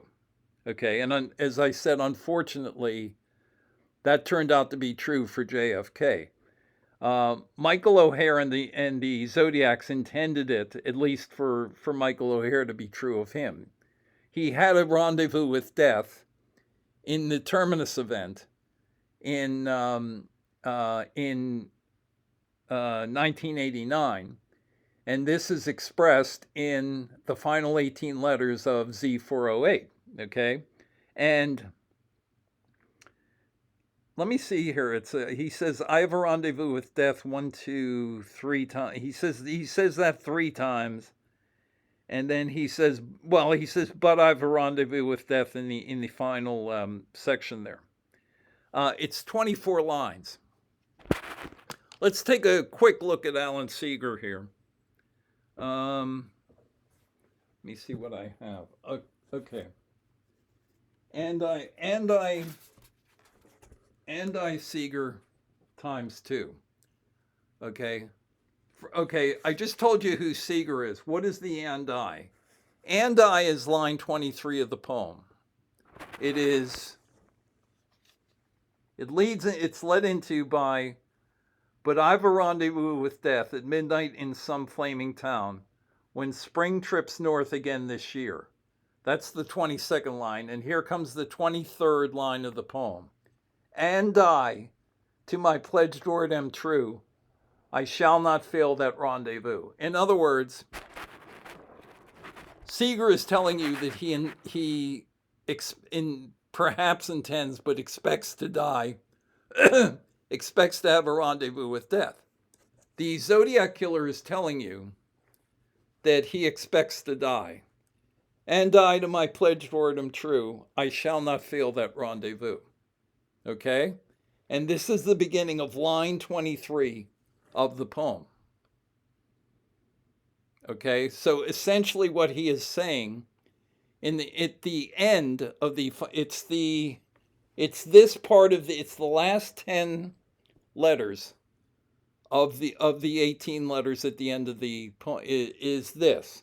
And I, to my pledged word am true, I shall not fail that rendezvous. In other words, and again, this is exactly what happens in Z408. In other words, this is the lead in, and I to my pledged word am true. And then in line 24, he says, I shall not fail that rendezvous. And this is the end of Z408, where he's basically telling you this is a suicide mission. The Zodiac Project is a suicide mission, and he shall not fail the rendezvous on Friday, August the 11th, 1989. That's what this means. And what this refers to is what we see at the very end, which is Seeger times 2. What is Seeger times 2? Seeger times 2 refers to the terminus triangle in Boston. And what we have is the MIT Tower. Here, we have BM12, which is where Joan Webster was buried, here. And we have the Liberty Mutual building.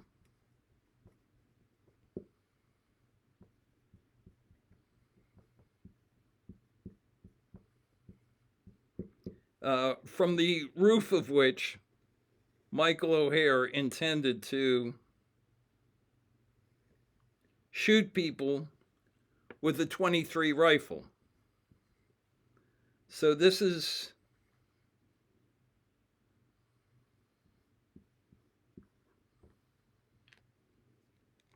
the triangle that he is talking about.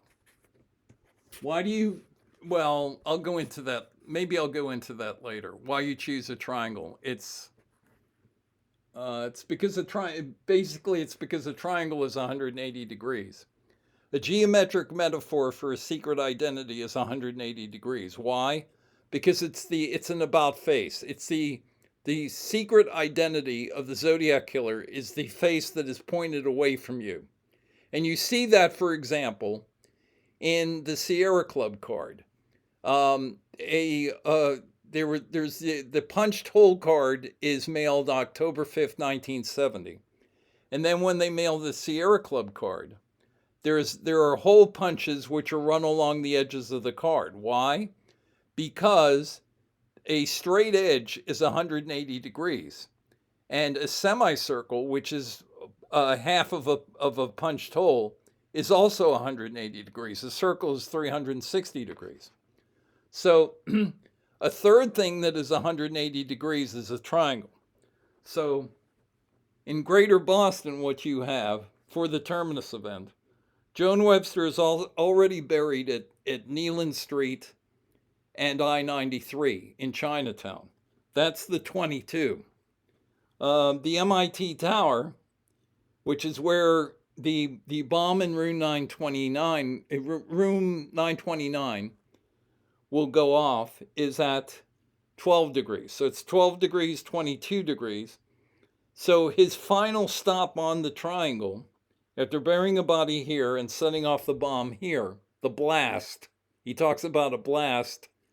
And is it the dragon card? I'll have to check, but he talks about a blast. Blast by alphabet quantities, by the way, is 54. It's B-L-A-S-T. B is the second letter. L is the 12th letter. That's 14. A is the first letter. That's 15. S is the 19th letter. So that's 34. And T is the 20th letter. So that's 54.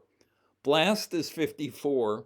And where they wanted to do the blast was building 54 on the MIT Tower, on the MIT campus. The MIT Tower is building 54. Liberty Mutual building would have been his last stop. Okay? It was at 175 Berkeley in downtown Boston.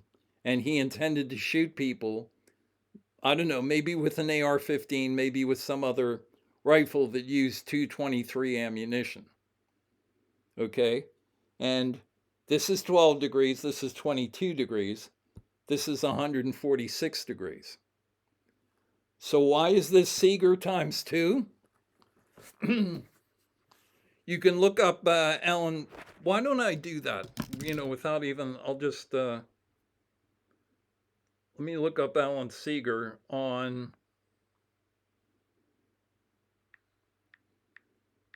Wikipedia.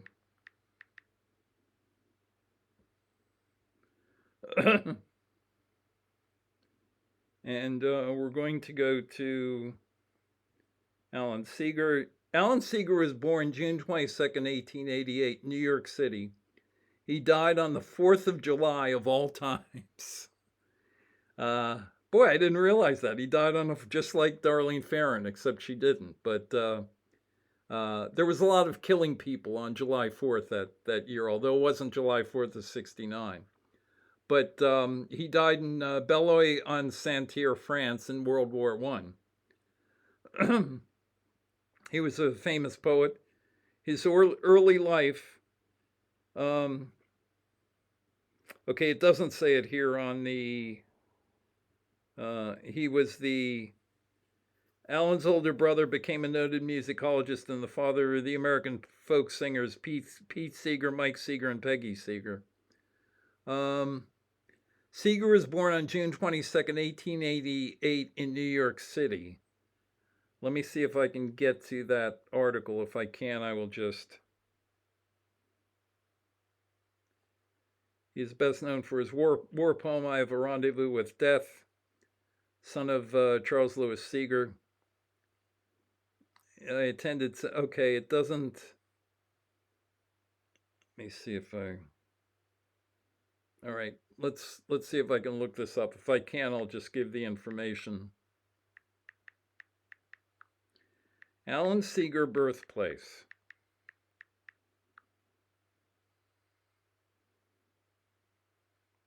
New York City.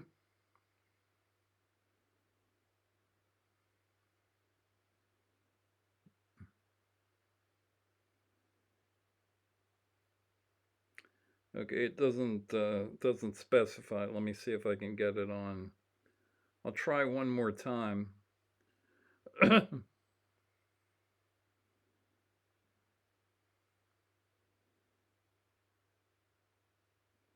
Okay, I don't see it here, so I will just go ahead with the information.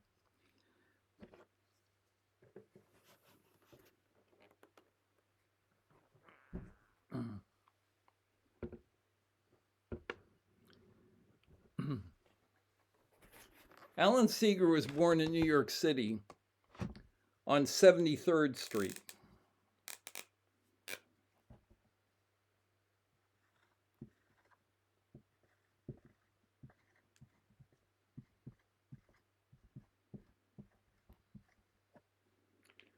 So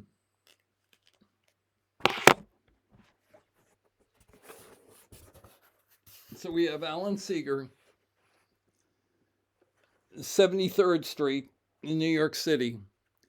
So what's Seeger times 2? It's 146. 73 times 2 equals 146. So he's going to die at Seeger times 2. He has a rendezvous with death, and he's going to die at Seeger times 2. And I Seeger. That's what the final 18. That's what the final 18 letters of Z408 mean. It's. Let me see if I can reiterate here.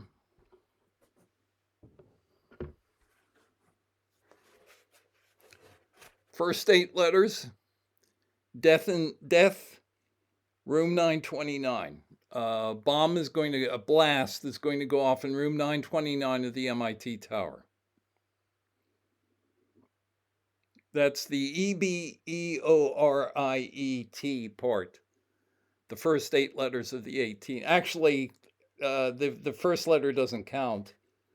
So it's the what is it? It's the letters 2 through 10 of the solution, because a leading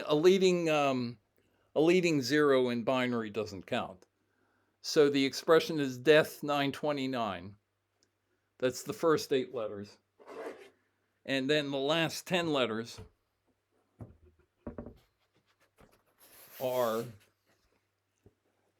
and I Seeger times 2. And it is a reference to this triangle, and particularly to his last place of residence, which is the roof of the Liberty Mutual building in town, in the old Liberty Mutual building. I think they now have a new Liberty Mutual building in downtown Boston. So it's this triangle. This is the terminus triangle. And this is what it refers to. It's referring to the terminus triangle. So, everybody has their favorite part. I'm gonna check real fast here, see if I can get. Oh, okay, just a little over 2 hours. Not too bad. I've seen worse.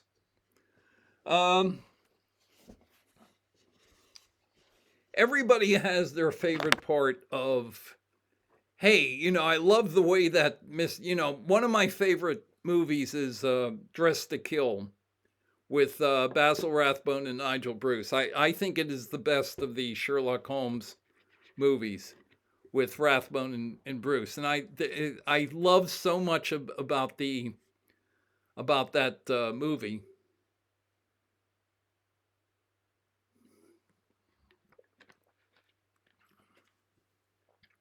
And one of my favorite things in that movie, maybe I'll play it for you.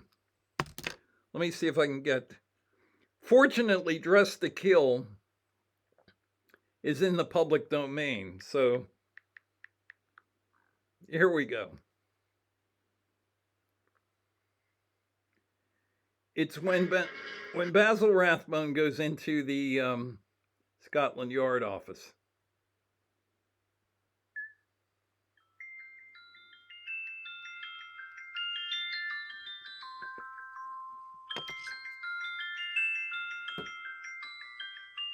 It's the same tune as the one played by Emery's musical box.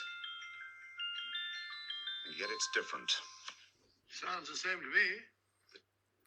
I just love that dialogue there. It's the same tune as was in Emery's music box, and yet it's different.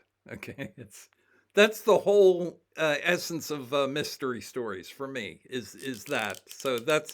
It's one of my favorite scenes in any mystery.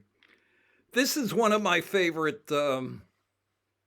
This is morbid, unfortunately, but this is one of my favorite things about the Zodiac project was this. Ah, come on.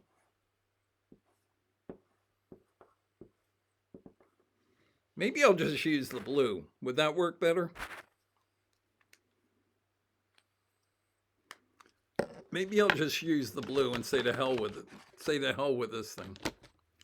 I have a feeling this isn't going to be as readable, but we'll try it anyway. Okay. Here's what we have.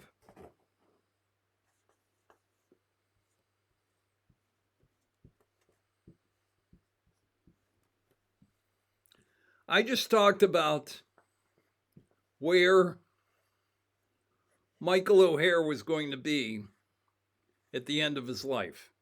In other words, he would be on the rooftop of the Liberty Mutual building at 175 Berkeley on Friday, August the 11th, 1989. And he would have, that would have been predicted in the last 18 letters of Z408. And I Seeger times 2, which essentially said, I have a rendezvous with death, and it will be at Seeger times 2, which is angle 146 of the terminus triangle. So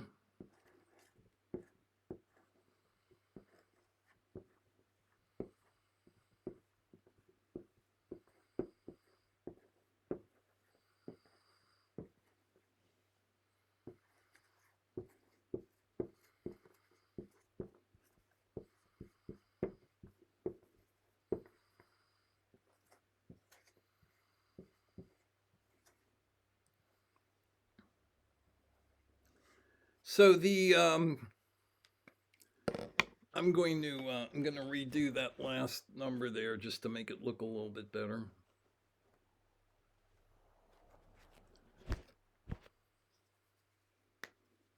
Okay.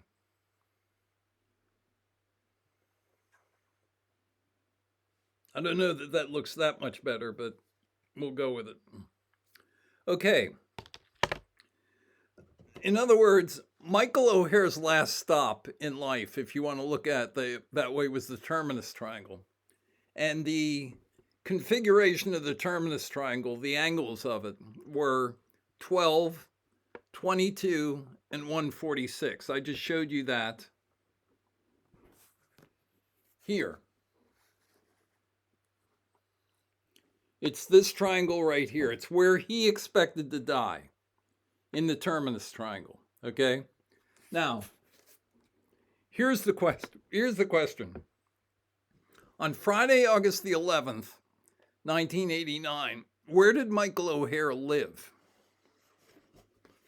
This was his address. If you were mailing something to him, it would be Michael O'Hare, 12 Abbotsford Road. Let me get that out of the way. There we go. Michael O'Hare, 12 Abbotsford Road, Brookline, Massachusetts, 02146. Do you notice anything about the numbers in that address? Remember, I said that the terminus triangle consisted of 3 angles, 12 degrees, 22 degrees, 146 degrees. Do you notice anything about the numbers in his final, in what was intended to be his final address? Well, we see a 12 over here, and we see a 146 here. Okay, but you might ask, where's the 22? Well, remember what Gareth Penn said about the principal design element of the Zodiac project, which was symmetry.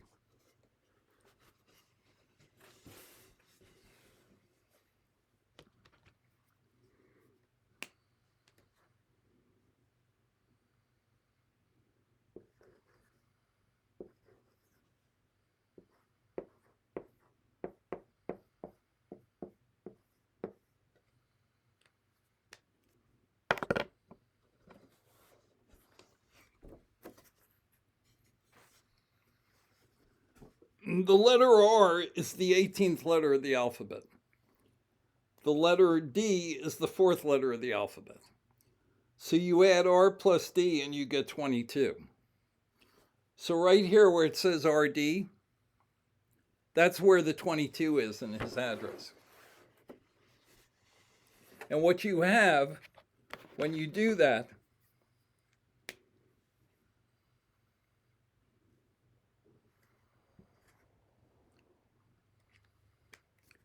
you have essentially a symmetrical expression.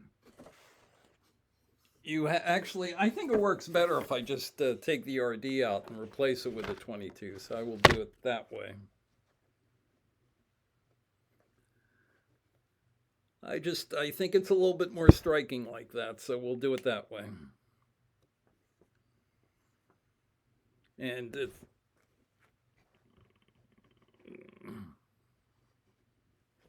okay. All right.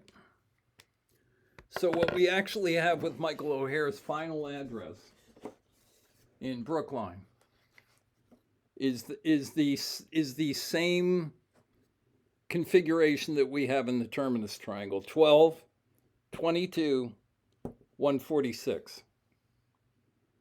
Okay. So he was going to die in the terminus triangle of 12, 22, 146, and his final address, fittingly. In other words, when Michael O'Hare went house hunting, he looked for a house that had that had numbers that conformed to what he was doing in the Zodiac project, and I will give you another example of that momentarily. But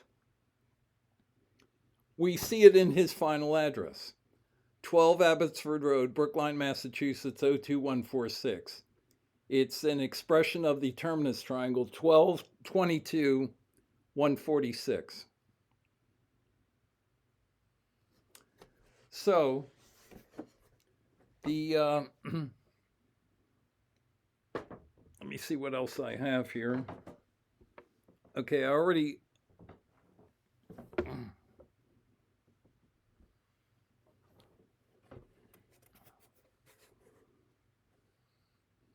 this is the breakdown of the 18 letters. Hate to erase this, after going to all that trouble, but because the problem is, as you get older, you may never be able to do this again.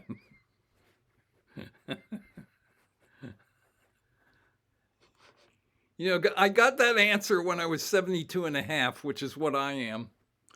And, but by the time I got to 73, I couldn't get it anymore. The guy who was the protagonist in that the movie A Beautiful Mind was about, Charles Nash, basically said that, which is that if you're a mathematician, you do all your work when you're in your 20s and 30s. The idea that a mathematician is going to do anything significant by the time he's older, in his 50s and 60s and 70s, is a little bit ridiculous, because your brain just isn't as fast as it was earlier. So what did I want to show here? Let me see if I... oh, okay.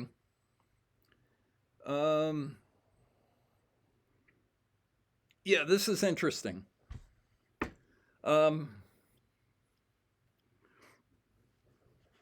Actually, I think I can just do this now because, okay, I can do it on this board here. So,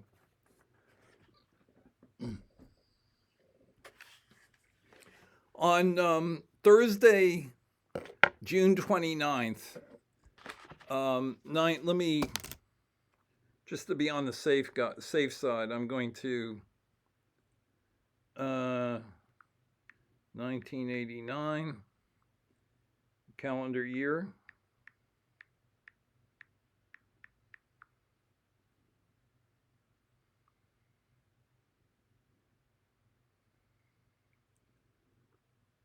Yeah, it was Thursday, June 29th, 1929. I was standing in front of Michael O'Hare's house in Brookline. His house was at 12 Abbotsford Road, Brookline, Massachusetts 02146.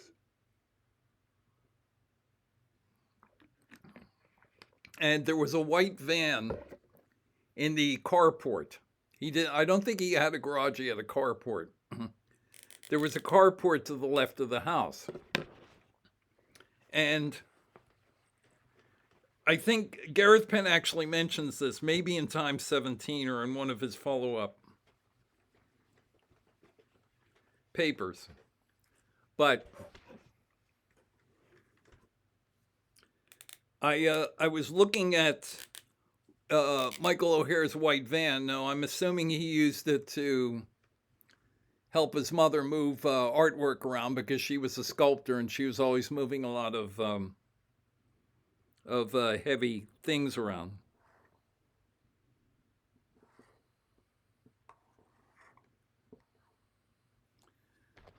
Once again, this is not going to work, so we'll try it again.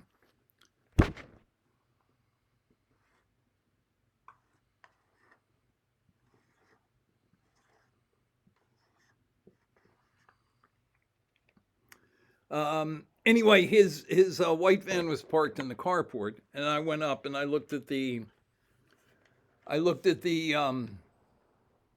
license plate, and it was 1360 SP. Okay, and I figured that that he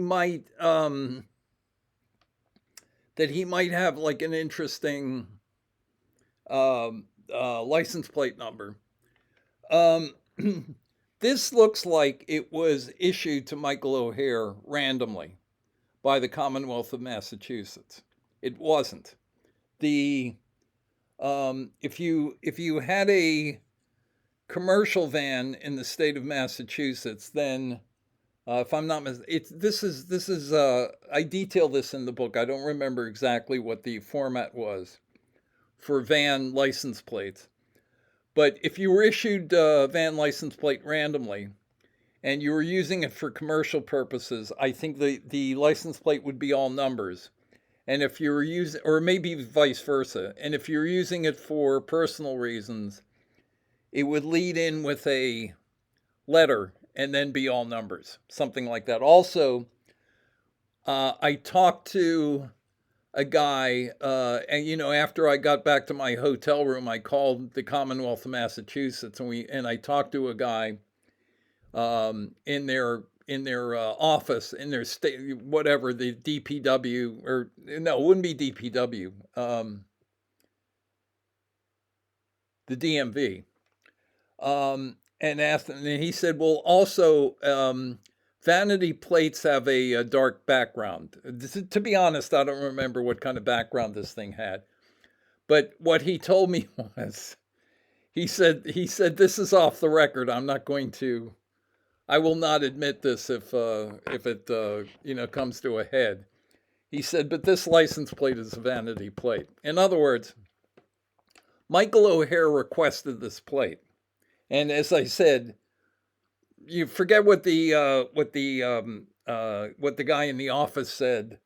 This is not in the format of how vans were issued plates in the Commonwealth of Massachusetts in 1989. Okay, so we know it's a vanity plate. In other words, Michael O'Hare requested this plate. Okay, and one of the problems that we have immediately with this is that if you read the Washington Monthly article by Michael O'Hare, and he says it's called Confessions of a Non-Serial Killer. Okay, one of the things that he says, I believe in the second paragraph of when he's getting these weird postcards, he says, I have no patience for number games or for puzzles and that sort of thing. This tells us the opposite. This tells us that Michael O'Hare was interested in hiding in plain sight and putting something out there that looked like a random license plate number, but wasn't, okay? What's the first thing we notice about this plate? We notice that it's got the same numbers as the cipher portions of Z408, 136. Each of them was 136 characters. And as we know already, what the what 136 converts to is 8 times 17, which is 2 to the third times 17. And if you convert the 2 to the third to a 23, what you get is 391. In other words, he is also referencing the beginning of the last 18 letters of Z408, okay, with 136. Now, you're asking me, well, what's that zero doing there? Why didn't he just put 136? What I say in my book in 1990, having looked at various Zodiac killer, uh, Zodiac killer ciphers, and the some of the things that Gareth Penn says in his book and in his letters, is that a 10 multiple refers to a, how do I want to put this? It refers to like a lifetime event. Okay, it's kind of like saying Ray Grant's a mailman. Ray Grant worked for the Postal Service for 37 years. Coincidentally, me 37. Okay, um, so a 10 multiple basically means this refers to the entirety of my life. The entirety of his life is about the fact that he had a rendezvous with death, and the 2 to the third times 17, and the 136, which was the first statement made in effect by the Zodiac killers. Okay, what does the SP mean? It's basic alphabet substitution. S is the 19th letter. P is the 16th letter. Alan Seeger wrote, I have a rendezvous with death. When did he die? In 1916. So this sequence is about his rendezvous with death, the final 18 letters of Z408, and so is the SP. Now, it's possible that he had like a variety of choices to make to the to offer to, said I would like this or that or what have you. Maybe somebody else took Zodiac.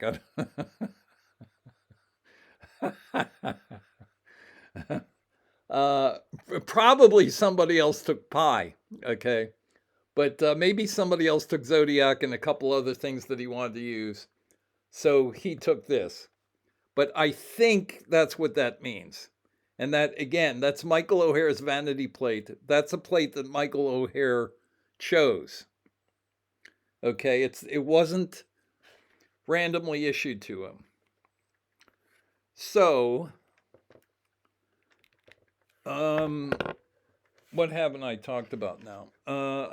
Okay, I'm going to take a real quick look at okay, that's his address.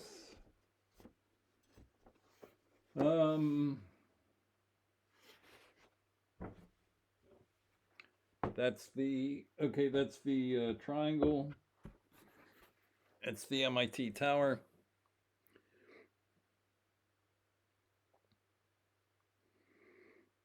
I'm trying to think of what else I need to say about the okay, so you have the final 18 letters of Z408. And again, it's an example of symmetry. On the left, you have the same thing on the left as you have on the right. You have the same thing on the top that you have on the bottom. You have the same thing at the beginning that you have at the end. So at the very beginning of their public presentation as the Zodiac killers, what do they talk about? They talk about the end. So that's what that is, and that's what the 18 letters mean. Now, it's not Robert Emmett the hippie, and it's not anything that is simple, and you have to understand the um, the aims of the Zodiac project to be able to decipher it. Having said all that, this is fair. I believe this is fairly straightforward. It's a straightforward transposition for the most part. There are a couple of binary expressions, 929 and the times 2. Everything else is Morse code redivision here.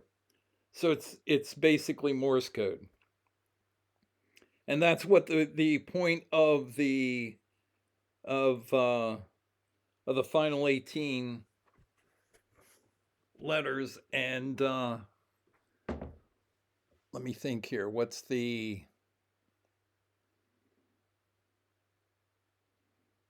I think that's about it. I can't. I'm sure there's something I forgot to mention, which I'll have to mention at the beginning of the next of the next video. But the point to be made is that that um, the other thing about Michael O'Hare, just this doesn't have anything necessarily to do with anything, but we should probably talk about it. Is that Michael O'Hare had a very undistinguished, for a guy who had multiple degrees from Harvard.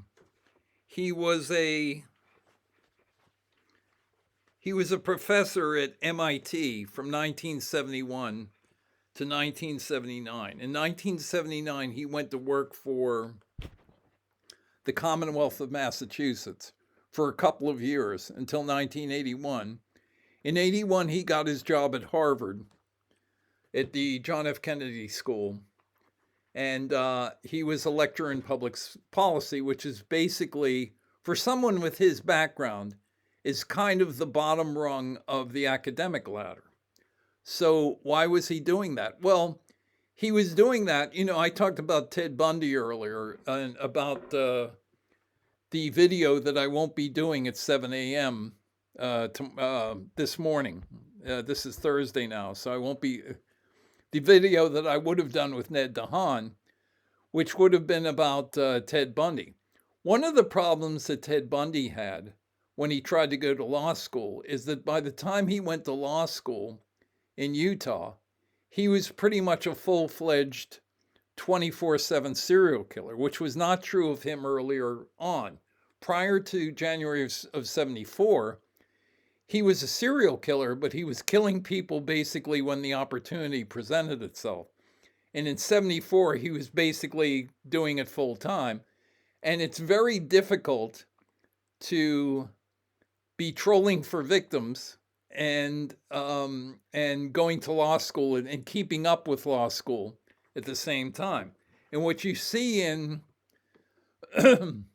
literature about Ted Bundy is that, well, Ted just wasn't bright enough to do well. Let me see what time it. Okay, well, it's 2:30, 2.5 hours. I don't think it was I think Ted was, having dealt with lawyers, and there's that old expression which is, why is a lawyer like a sperm cell? It's because each of them have about a billion and one chance of becoming a human being.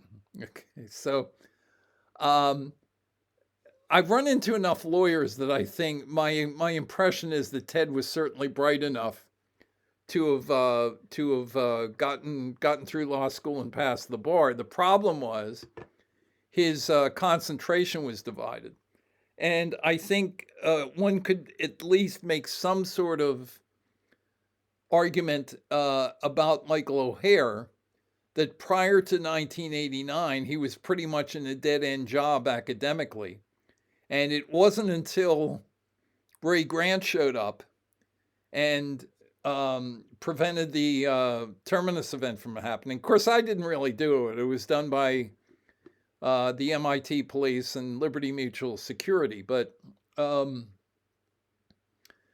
because the Terminus event was prevented from happening and he lived on, he's kind of like it's like that movie with Arnold Schwarzenegger where the Terminator ends up killing John Connor, and it's like, well, that's what his life was about. And then when he kills John Connor at the beginning of the movie, what does he do next? And he goes through like this cybernetic period of soul searching where he's kind of aimless because he's already done the thing that he was programmed to do. And in Michael O'Hare's case, he had been in this dead end academic job because he wasn't going to live past the age of 46. As soon as he goes out to Cal Berkeley, as a result of this guy here, he's out in Cal Berkeley and he's taking his shits out there, and his whole life is out there, and now he begins to become Professor Michael O'Hare and begins moving up in the academic world and becomes a member of Same Facts and so forth, and his career starts going like this, or I don't know. It starts going upward from that point on, and although the Zodiacs were not, strictly speaking, serial killers, it's kind of the same principle. It's like you're preoccupied with the Zodiac project and what you were going to do, and then suddenly that comes to an end. And now what do you do? And he's got this amazing background and all these degrees and everything, and then he begins to create an academic life for himself. I don't have the I have the Harvard class report for the 50th reunion of the 1964 class, which would have been, the class report would have come out in 2014. And most of the entries in it would have been written, I guess, towards the end of 2013. But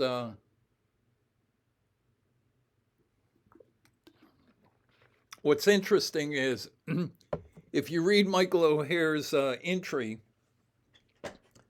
in the Harvard class reports, obviously you would never know that necessarily that he was the Zodiac killer. But what's funny is that 2 years earlier, Ted Kaczynski had tried to send an entry to his Harvard class report from Mad Max, the 50th class report of the Harvard class of 1962, and they rejected his entry. But I think you can go online and find out all about that. It's probably in his Wikipedia page.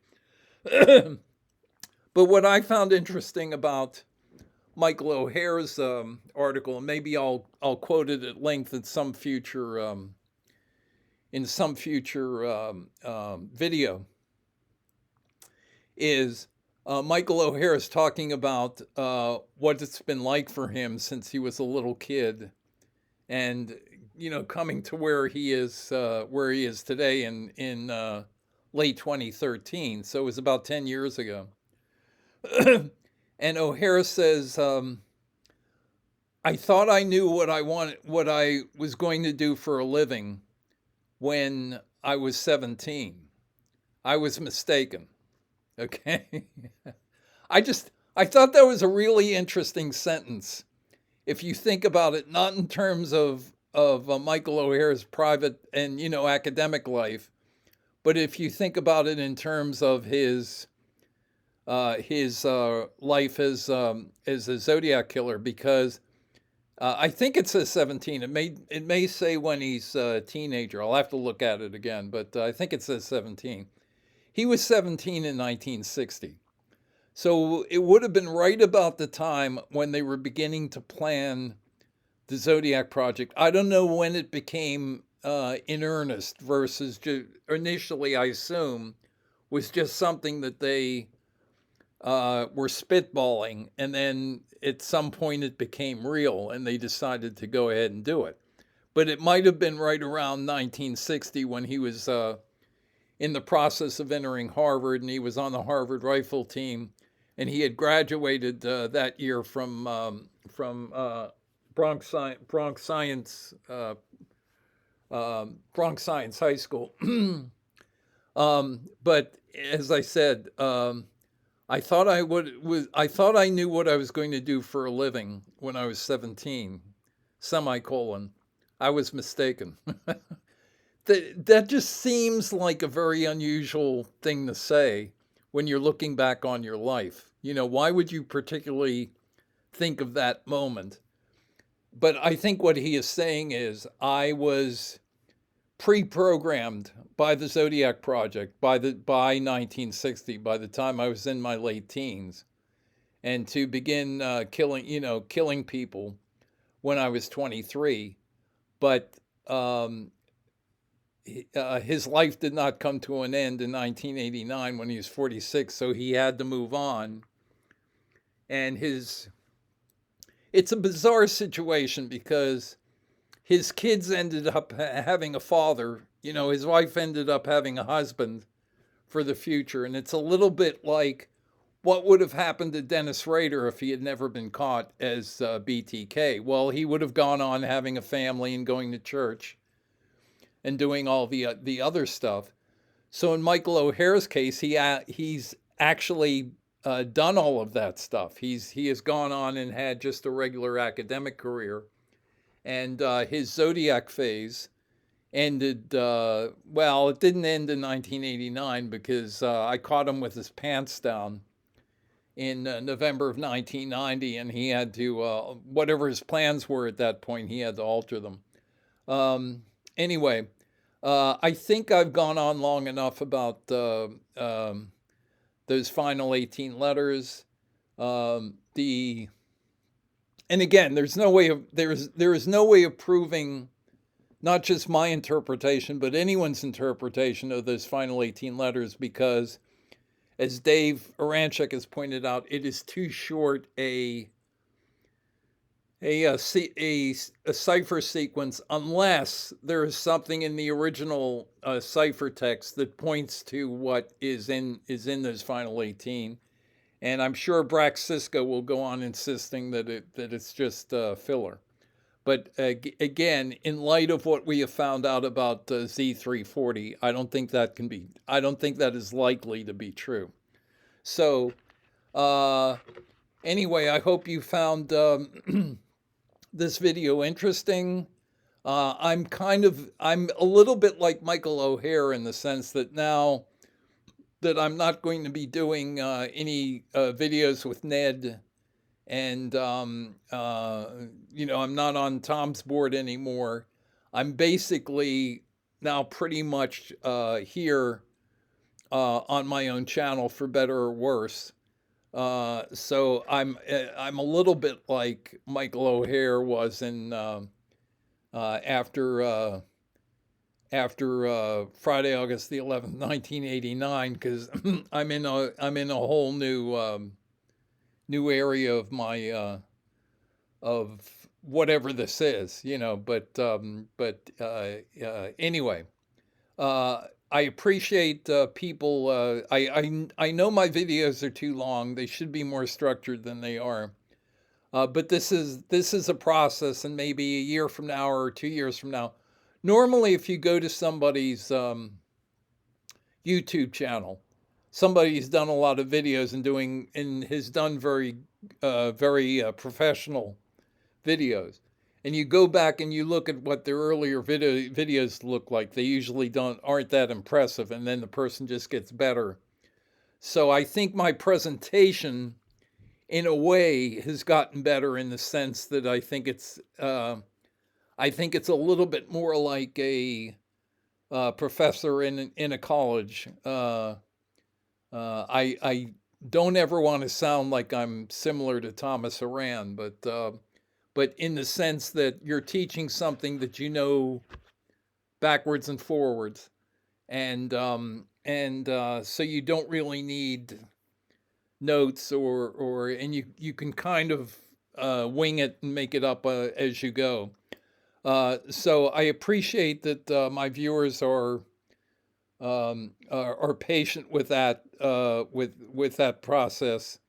And I'm not sure what I'm going to do next. I'm trying to think here. What would I do after Z40? I guess I would just go on with the letters, unless I think about something that I forgot about, which is entirely possible, and mention that in the next episode. But if not, I guess I will just continue with the letters. I've gone through the canonical crimes, so I think the next thing to do is just like keep going with the letters. So maybe talk about August of '89, or talk about the sequence from the October 13th letter through Z340, and the greeting cards and so forth, and talk about those. But I think what I'm probably going to continue to do is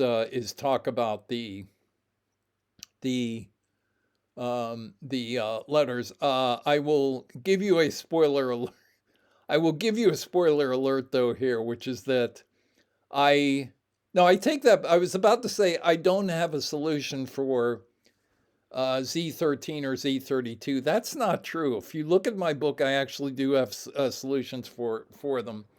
But my belief is that um, that those ciphers were more like diagrams, or would act more like diagrams as opposed to ciphers. So we'll see. But anyway, let me check again. It's a little bit after 2:45. So that sounds like I've talked long enough. So I again, I appreciate people watching the video and staying for the whole video if you've watched the entire thing. And I will. Um, I can't leave until I click on the insertion point here. Okay. All right. So again, thanks very much for watching. And my voice is still up and running, so maybe I'll do another. Tomorrow's Thanksgiving, and I'm vegetarian, so I don't eat turkey. And as I said, my family is geographically diversified, so I will see one of my siblings on Friday. But other than that, I can stay home tomorrow and maybe do another video or two. So we'll see. Okay. But at any rate, thanks very much for watching, and I will see you soon.